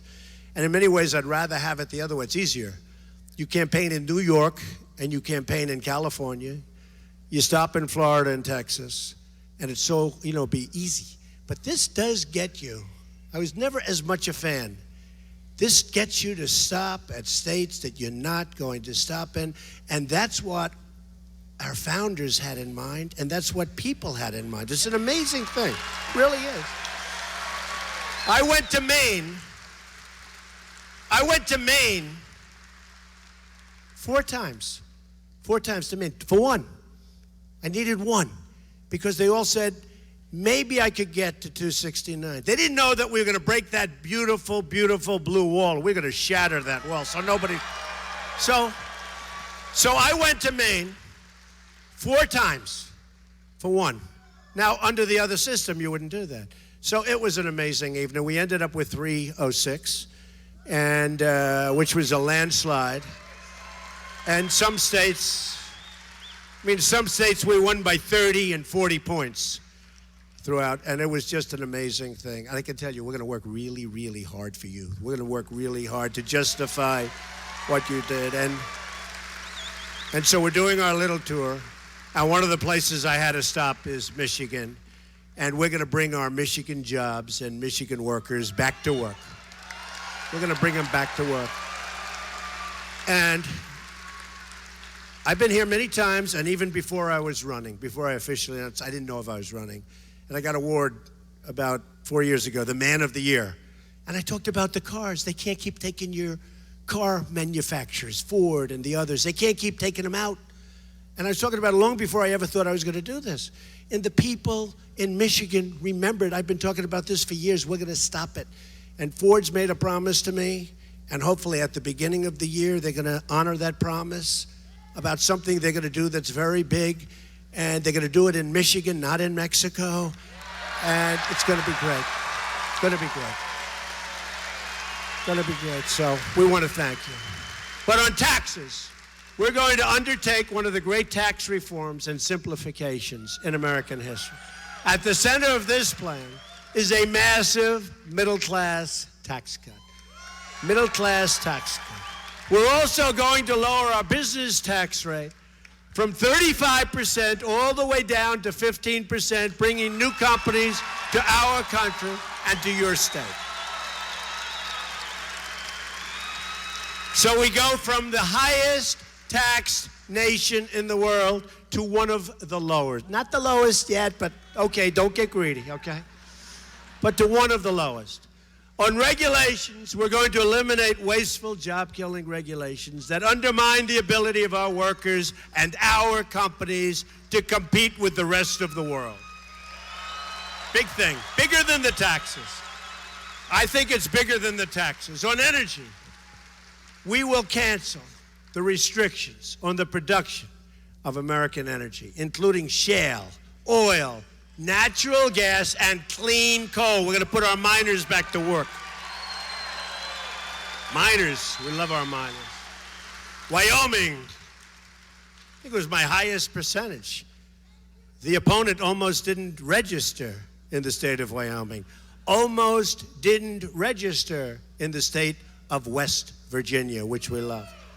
We love our miners. On infrastructure, I will ask Congress to pass legislation that produces $1 trillion of new investment in America's crumbling infrastructure. That includes major new projects for both our rural communities and our inner cities. And our inner cities are like the forgotten man and the forgotten woman. We've forgotten about our inner cities. No longer.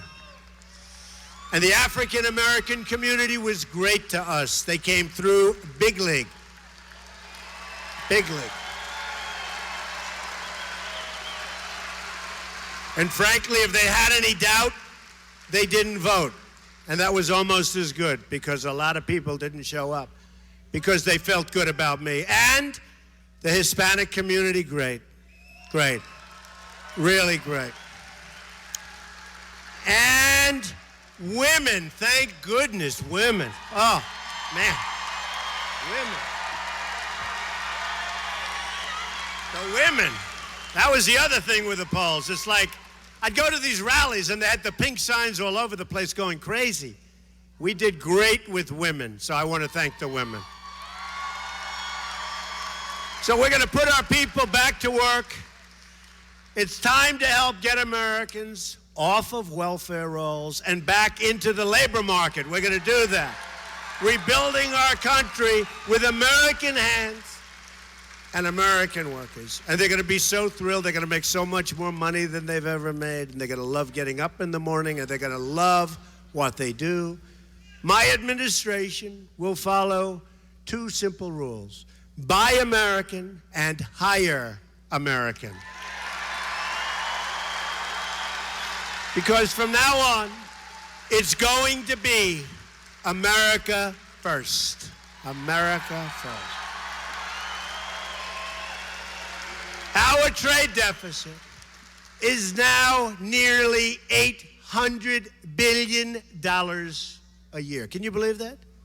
Any business people in the room? Raise your hand. Do you think you could do slightly better than that? I think so. It's a chronic drag on growth, and it's a destroyer of our country's wealth and our country's jobs. $800 billion a year. You actually say, who's making these deals? Who's making them? You look at deals that Mexico and other countries have with other countries, and the deals they have with us are always the worst deal. But that's going to change. That's going to change. We've got the professionals lined up, and these professionals, they know what they're doing. America has lost 1/3 of our manufacturing jobs since NAFTA. We've lost 70,000 factories. I always tell during this, for the last month, I've been talking about it. I always say it's a typo. You mean 700 factories. You mean 70 factories. 70,000 factories since China joined the World Trade Organization. Think of what 70,000 factories is. It's the greatest jobs theft in the history of the world. No state has been hurt worse by our trade deals than the state of Michigan. That's why I knew I was going to win Michigan. That's why I knew I was going to win. No state. And it's the car industry, the automobile industry. But you watch, they're going to come roaring back. They're going to come roaring back, and you're going to be happy. You've lost more than 40% of your automobile jobs since NAFTA was approved. Think of it, 40%. And I'll tell you what, if I wasn't elected, 40%, you wish you had 40% in 2 years from now. You wish. It would have gotten much worse. Plenty of deals are going on. And you know, we did a great job for Carrier with the help of Mike Pence. We did a great job, but you got to understand, we got to that table a little bit late. They already had built their factory in Mexico and lots of other things, and yet we saved a tremendous number of jobs. And the rest of those jobs, I mean, look, they have to be prepared, Carrier and everybody else, that when they make those air conditioners or whatever they're making, I think they're going to make pumps, not air conditioners. Was going to be air conditioners. We left them back here. But whatever they make, and other companies, they're going to have to pay a tremendous tax to get that product back into this country.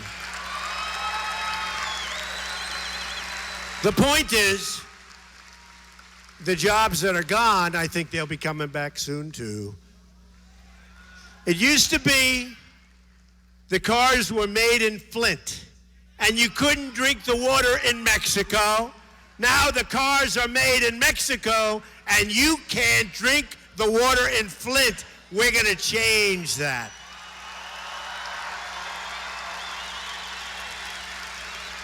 And it would have been nice if I had a little help from your governor. It would have been real nice, right? Would have been nice if we had a little help from your governor.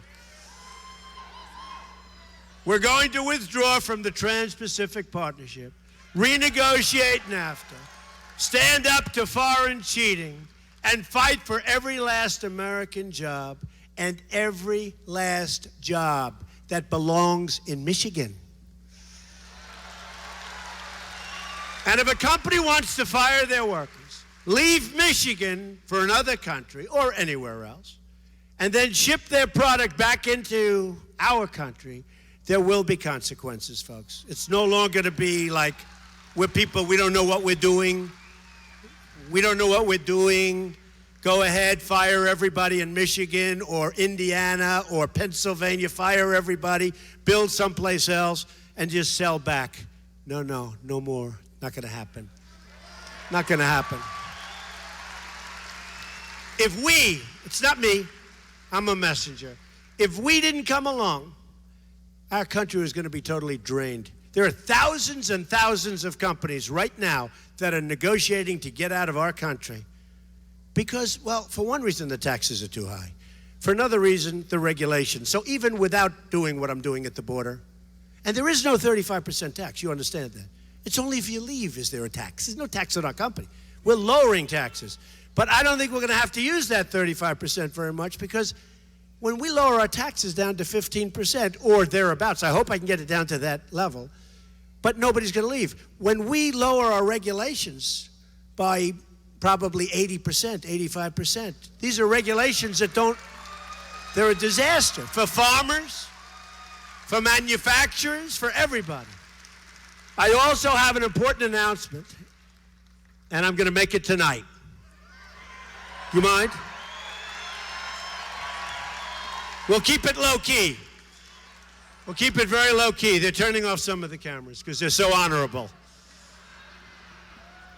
But we have a great, great business leader with us tonight, one of the foremost leaders in manufacturing, one of the foremost leaders in the world of business, a man who cares greatly about this state and this country, even though he does happen to come from Australia. He's here with us this evening. He's done an incredible job. He's helped to build an unbelievable company. He's been the chairman and CEO of Dow Chemical for 13 years. One of the truly great companies, and it's based right here in Michigan. And he's staying here. He's staying. He's proud of Michigan. He's also a fantastic family man, just met his son, and someone committed to returning jobs to the United States of America. His name is Andrew Liveris, one of the most respected businessmen in the world, and I'm asking him to come up and head up our American Manufacturing Council, and he's agreed to do it. They will be tasked with finding ways to bring industry back to America. Industry and manufacturing back to America. And there's nobody can do it like Andrew. So Andrew, please come up to the stage. Andrew.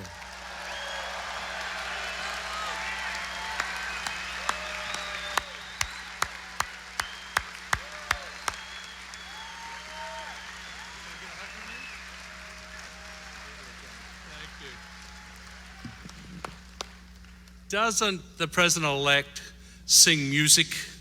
It's music. It's Kid Rock. It's Detroit Motor City music. It's Michigan music. It's American music. I'm very proud to be here. We love him too, and we're very proud as a Michigan-based company We were founded here in Michigan, just up the road in Midland, in the Bay communities. We're global, but we've been expanding our operations here in Michigan. We've been expanding our operations in the United States. Over 7,000 jobs, factory jobs, construction jobs, technicians, engineers, service jobs. Invested over $7 billion in the last 4 or 5 years, and we aren't stopping there. We aren't stopping there. We're going to add value by getting this incredible workforce in front of me, this incredible American worker, this incredible Michigan worker, and we're going to put you all to work. We've got ideas and we've got plans, and tonight, in honor of the President-elect and his being here to thank you all, we've made a decision. We're going to invest a new state-of-the-art innovation center in Michigan. We're going to put an R&D center in place. This decision,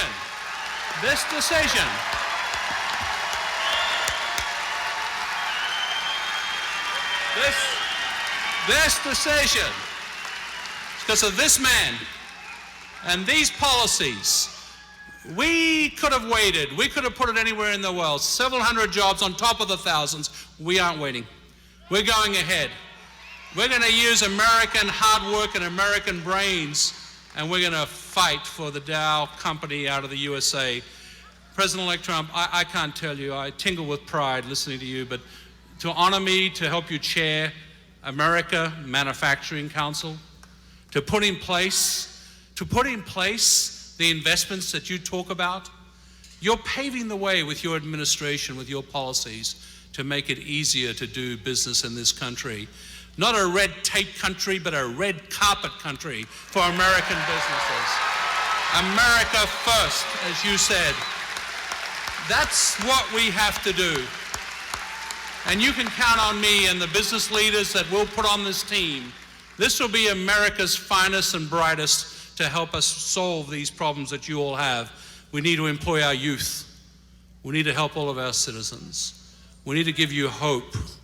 We need to find a way back to believe in ourselves again.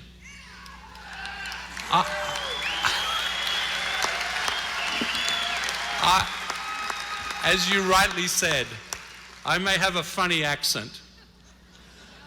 We Aussies love America a lot. I bleed America, and I bleed Michigan. That's what I do. Thank you, sir. It's an honor. Let's make America great again by building great things in America.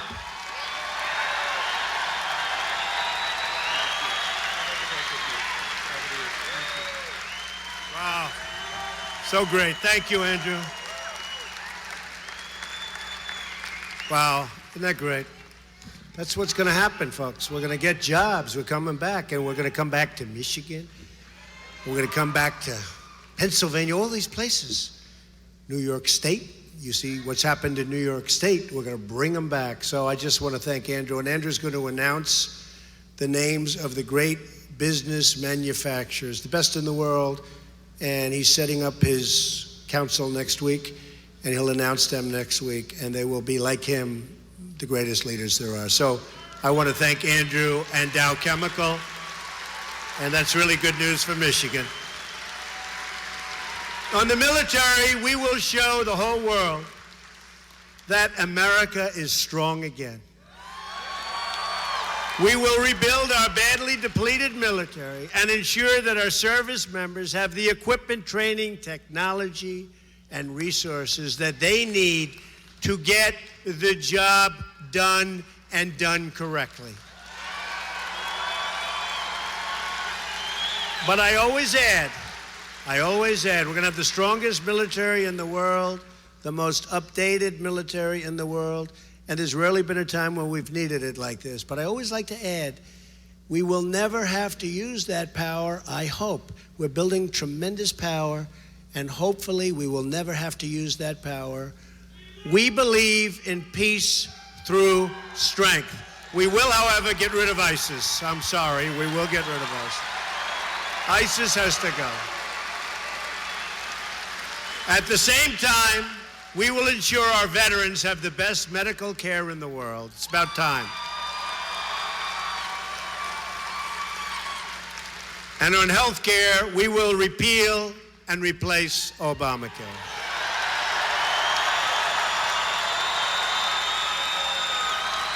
We're going to have health care that's much less expensive and will be much better, much stronger. The murder rate our country has experienced is the largest increase in 45 years. You don't hear that. We are going to support the incredible men and women of law enforcement, and we are going to bring this crime wave to an end.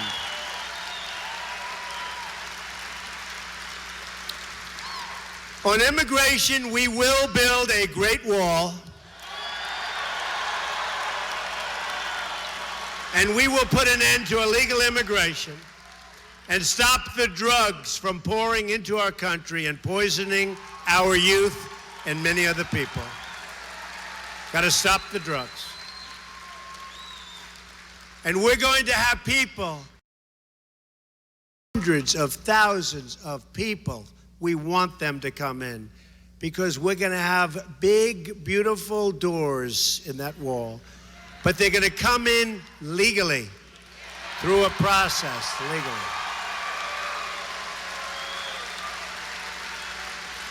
During this campaign, I had a chance to meet the amazing families of the Remembrance Project, parents whose children were killed by illegal immigrants. A Trump administration will end this long and horrible nightmare of violence. We will fight to protect every American life. During the campaign, I also spent time with American workers who were laid off and forced to train the foreign workers that were brought in to replace them. That's not going to happen anymore. Company that's out there right now, they say you're going to train the people that are going to replace you, and if you don't do it, you're not getting your severance pay, okay? Not going to happen to our people anymore, okay?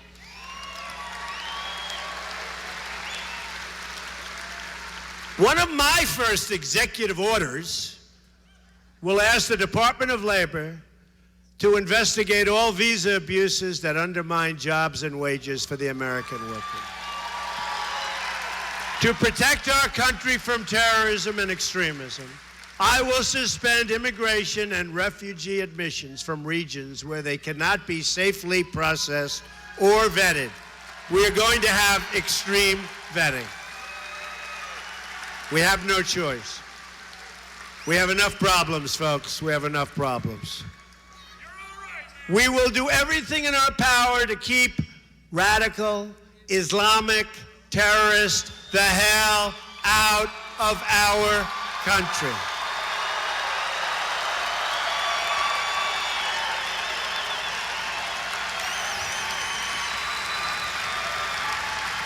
Have no choice.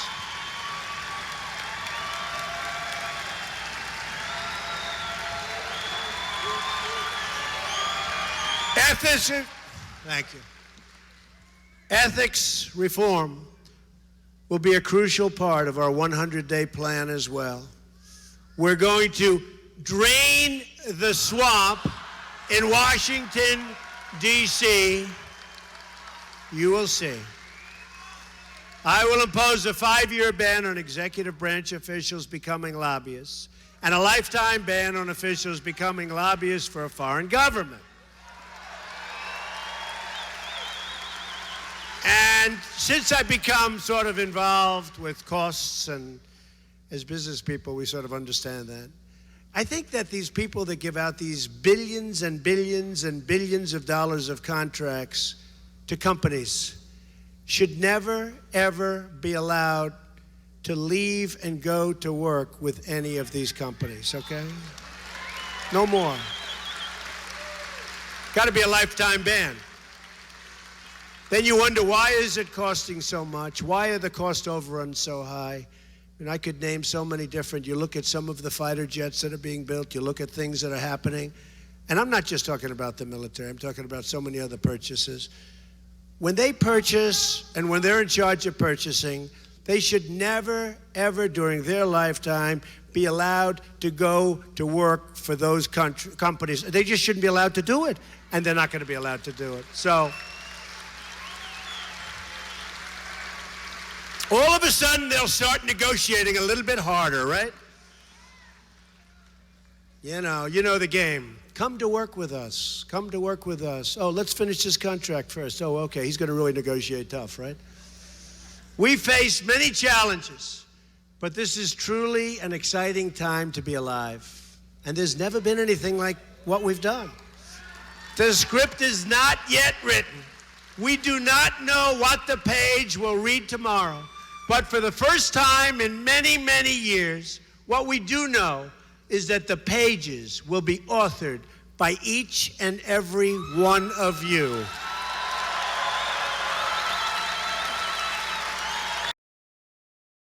Will be in charge. Your voice, your desires, your hopes and aspirations, you will never again fall on deaf ears. It won't happen. You saw what happened 3 weeks ago. It's not going to happen. People are paying attention to you now. They're paying attention. These people are talking about you every night. They never talked about you. They said, oh, they're not going to show up. They're talking about you again. We have sanity back. We have sanity back.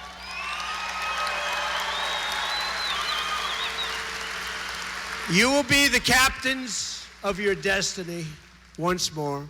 Together we will raise incomes and create millions and millions of new jobs. You watch Andrew and you watch his friends. You watch what's going to happen. We will lower taxes, unleash American energy, bring new companies to our shores, and stop the companies already here from viciously leaving. We will reestablish the rule of law and appoint justices to the Supreme Court of the United States who will uphold and defend our Constitution. We will heal our divisions and unify our country. And when Americans are unified, there is nothing we cannot do, no task too great, no dream too large, no goal beyond our reach. My message tonight is for all Americans, from all parties, all beliefs, all walks of life. No matter your age, your income, your background, your race, I am asking you to join this incredible movement, this movement that nobody has ever seen anything like it before. I am asking you to dream big and bold and daring things for your country and for yourself. I am asking you to believe in yourself, and I am asking you to believe once again in America.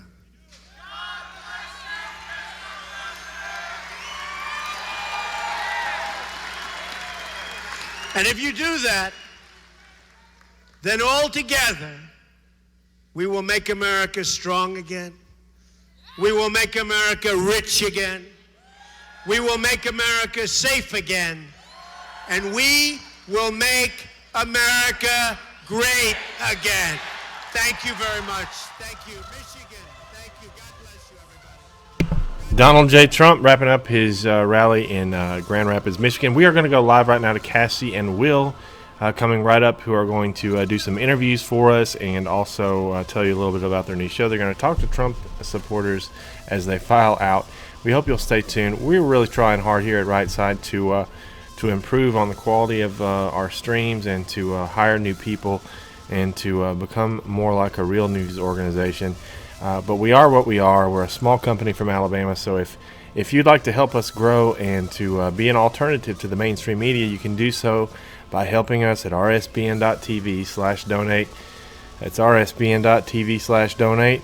A lot more coming next week, more Trump rallies, more new shows. Stay tuned, and we're gonna wait for Cassie and Will here. Please stay tuned to see them. They're really good, and I think their new show, Raised Right, starts on December 22nd, a Thursday at 7 p.m. You don't want to miss that. This is going to be a show geared towards millennials and college students and And even teenagers, I think it'd be a great thing. We're going to try to reach out to everybody. Something for everybody here at Right Side, and you guys have made it possible for helping us travel. So if you can help us out, please do so. From Grand Rapids, good night, and we're going to turn it over to Cassie and Will in just a second.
How about yourself? Good. Did you have fun? Yeah, absolutely. I'm so glad to see someone who actually knows what he's doing with our country. Finally, someone. Come on up. What's your name? Adam Ryerson. How old are you? Pretty good. How old are you? I'm 13. Oh, and you love Donald Trump? Yeah. Why? Well, for a long time we were for Ron Paul last year, and we've always not support Hillary, but when Trump came out in that first Republican debate, we were for him from the very beginning. And he talked about things like the economy that no one else did. Did you have fun? All right, we'll have fun. How did you feel about tonight's rally? I felt like this rally was the best one yet. It's so energizing. I have high hopes for this man and for our country. How do you feel about his nomination? I initially was wondering, but I feel really glad about it, the way it turned out. The more I listen to him, the higher my hopes for him and the country. How many rallies have you been to? I've been to 4. We went to Trump in Dimondale, Michigan. We saw Donald Trump Jr. at Michigan State University, where also the Benghazi survivor was there. We saw Vice President-elect Pence at the Lansing Airport, and now this one. You certainly are very dedicated. Thank you so much. Would you like to say anything about it, sir? I think it was a wonderful rally, and I'm glad he won. Right on. Right on. Right on. But just don't forget, watch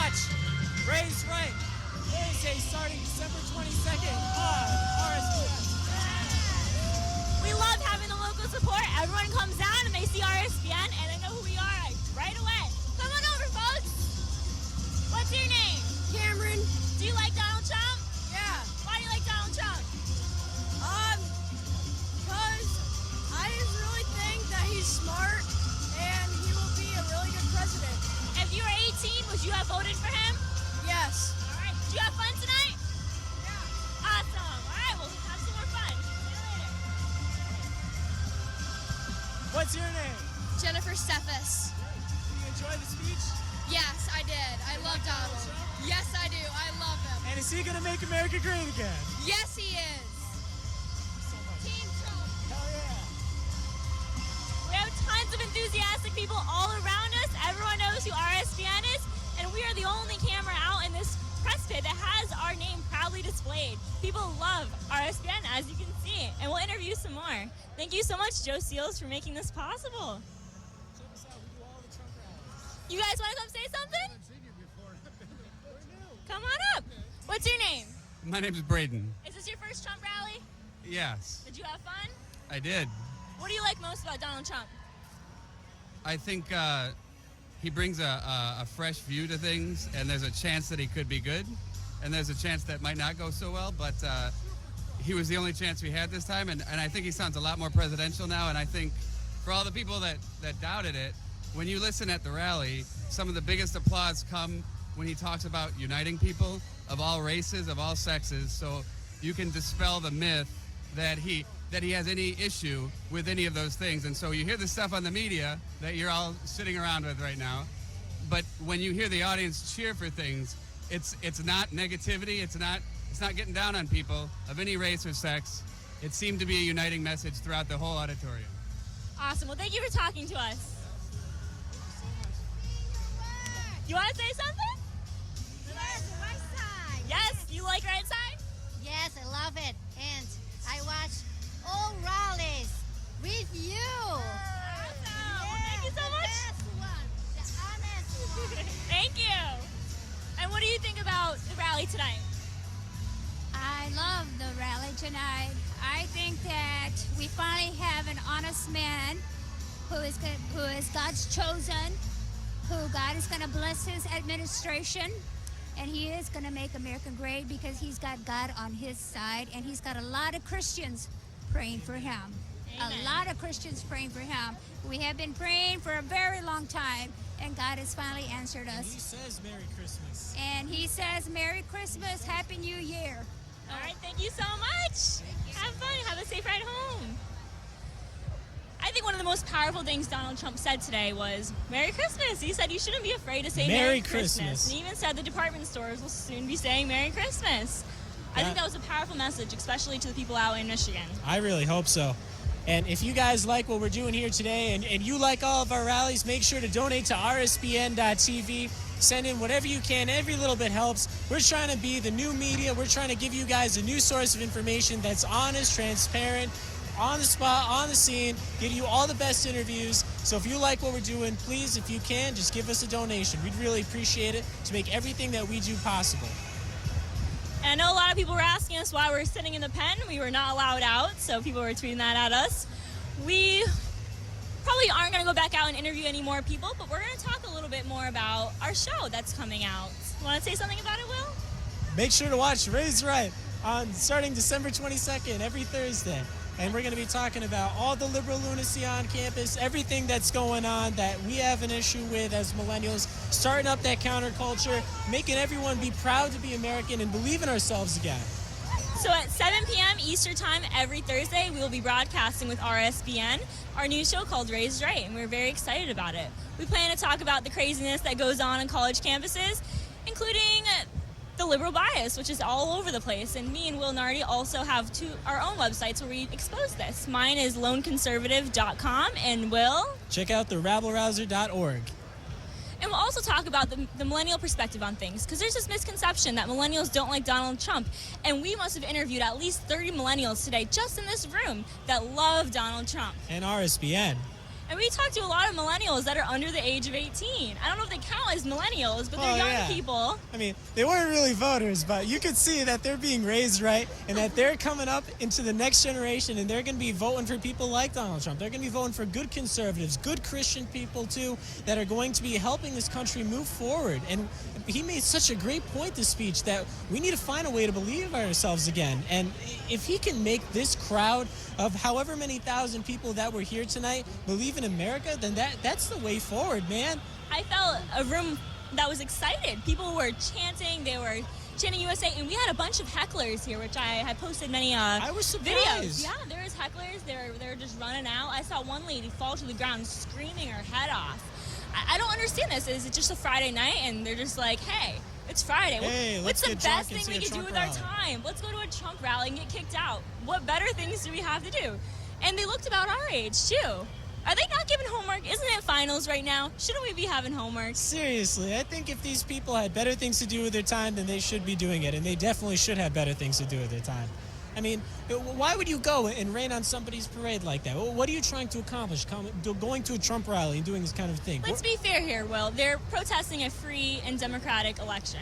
I mean, come on. You know, hey, they have the right to protest. All the power to you. But don't come to my Donald Trump rally while we're trying to believe in America again and just poop all over. We don't need any of that here. Seriously.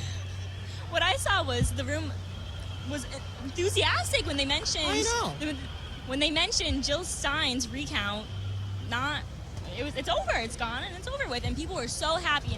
And we talked to several people who were very upset about that recount even taking place. Jill Stein, who got 1% of the vote in Michigan, needed a recount because she thought suddenly she was going to win the presidency. Can you believe And that? it's very strange. Well, I don't think she thought that, but it's very strange because Jill Stein was very against Hillary during the election, and there's no way that this was a move just to test the elections because they didn't contest the elections in any state that Trump won or didn't win.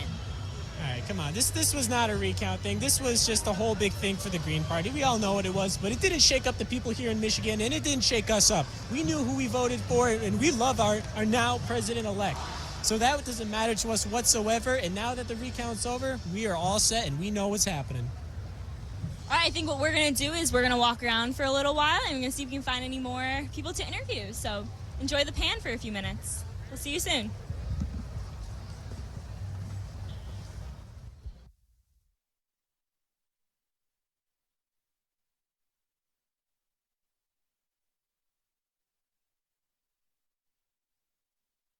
Folks, Cassie Dillon and Will Nardi doing a very good job. We really appreciate their hard work tonight. They've been, this is their first time working with us, and they're doing a great job.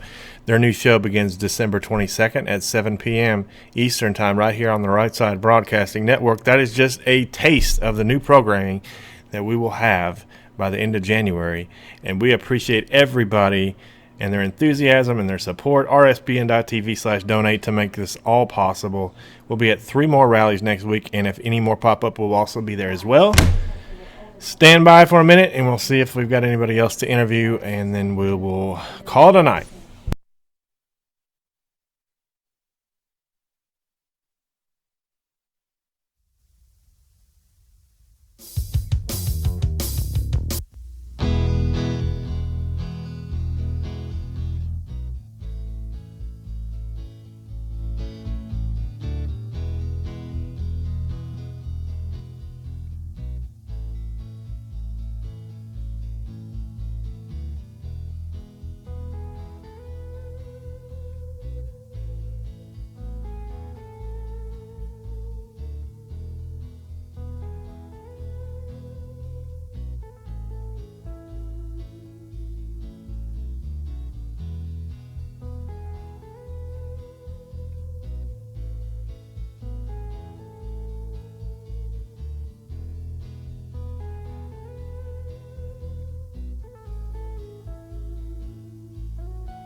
I'm Cassie Dillon. And I'm Will Nardi. And we've been broadcasting to you live with RSBN Media at the Trump rally all day long. From Grand Rapids, Michigan, we're seeing all of the American spirit here and all the people from Michigan who brought Donald Trump over the edge and won him the state.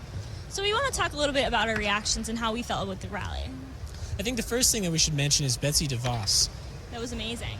Yeah, absolutely. I loved her message about, getting rid of Common Core. I know even liberals who want to get rid of Common Core because it gets rid of all individualized lessons in the classroom and really tailoring to your students what they need to know and giving states the right to choose what their children should be learning in the classroom.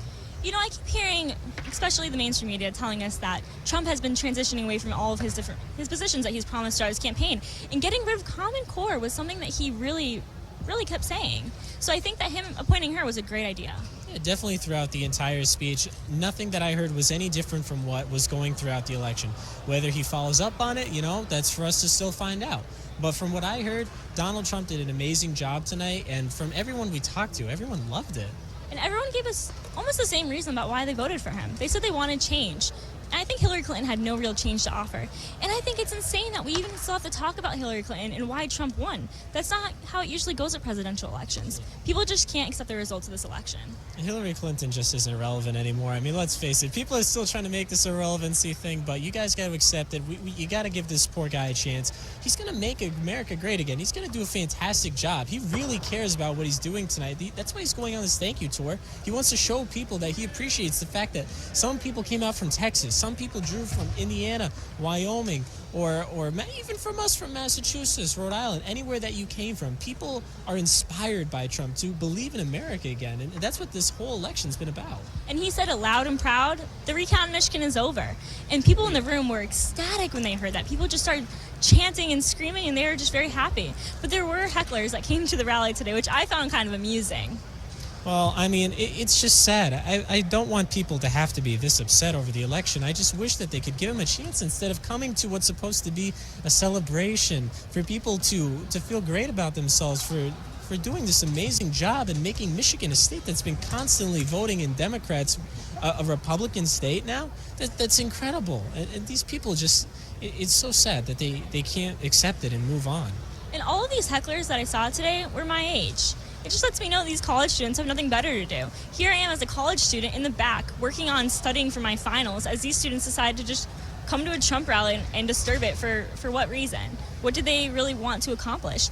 And the times where they were disrupting, it made no sense to me. It was when they were saying things that I think everyone could have agreed with. He just announced as Secretary of Education and people started losing their mind.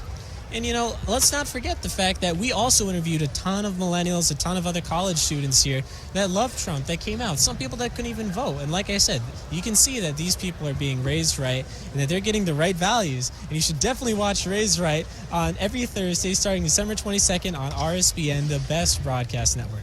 So every single Thursday at 7 p.m. Eastern Time, we will be broadcasting our show Raised Right, and you should certainly tune in. We'll talk a lot about the crazy stuff that goes on in colleges, because I understand that many adults and people much older than us really don't understand what's going on, and it's not pretty. It's not pretty at all. Why do you think all the people protesting and going crazy in the streets are primarily millennials? It's the things we're learning. So if you guys tune into us, we'll break it down for you, and we'll also talk about the millennial view on mainstream politics and media.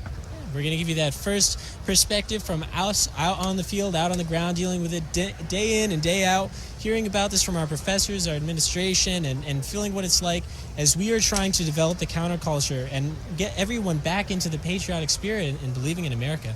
And you know who did a really great job today talking about that was Andrew DeVos or something like that. I can't remember his last name, but he's being elected to the chairmanship. Appointed to the chairmanship of American Manufacturing. This guy was from Australia, but he came out onto the stage. I mean, he said, you know what, I admit it, I got a funny accent, but here's the thing, I believe in America, and I've been in this country my entire life, and it's fantastic. That was really inspiring, the fact that this guy from another country actually admitted that he was inspired by America. And we need to remember that other countries look to us from around the world because we have the American dream, because we're pushing forward. And that's something a lot of us, I think, have forgotten. And I just want to thank everybody for tuning in to RSBN. I knew that a lot of people loved RSBN, and I've seen it at a past Trump rally I went to, how much people would chant and scream at the RSBN camera. But today, being here at the RSBN camera, I felt so much love from people in the crowd. We proudly display our paper telling people that this camera belongs to RSBN, and people come by and they scream, "We love you." It was great, and if you guys want to help us keep going, you can certainly contribute on our website. Yeah, thank you so much for coming out again, and to everyone who came up just to say hi and get interviewed, and just give us a high five for doing what we do. I mean, it's such a great thing for morale, and if any of you at home appreciate what we're doing, and if you could send us a donation our way, then we're going to be able to continue doing these. We're going to follow Trump at his rallies. We're going to follow him on Capitol Hill, and we're going to get you all the best news without any of the bias from the liberal mainstream media, and we're going to push forward with it. We're very upfront about what we believe in and our values, and we certainly do everything live broadcasting. And we are grassroots media, as I like to call it. We're not going to be scripted. We're going to be very off the cuff, and we're going to give you guys the truth. We're just going to lay it out flat and not be reading off a teleprompter like that. So if you'd like to contribute, you can at rsbn.tv/donate. And I just want to give a shout out to Joe Seals. Joe is the man who created this company, and it is absolutely amazing. I've already met so many great people, and I've had a great time. It really just goes to show that the American dream still is alive. The fact that you can break into this hegemony of legacy media that's been going on for so long between all the major networks and see so much success within something like RSBN. And it's all thanks to you, the viewer, who came out to make sure that you were going to come up to us, get interviewed, and then watch at home and share this with all your friends. So really, we can't do this without you, and thank you for believing in our dream and believing in America.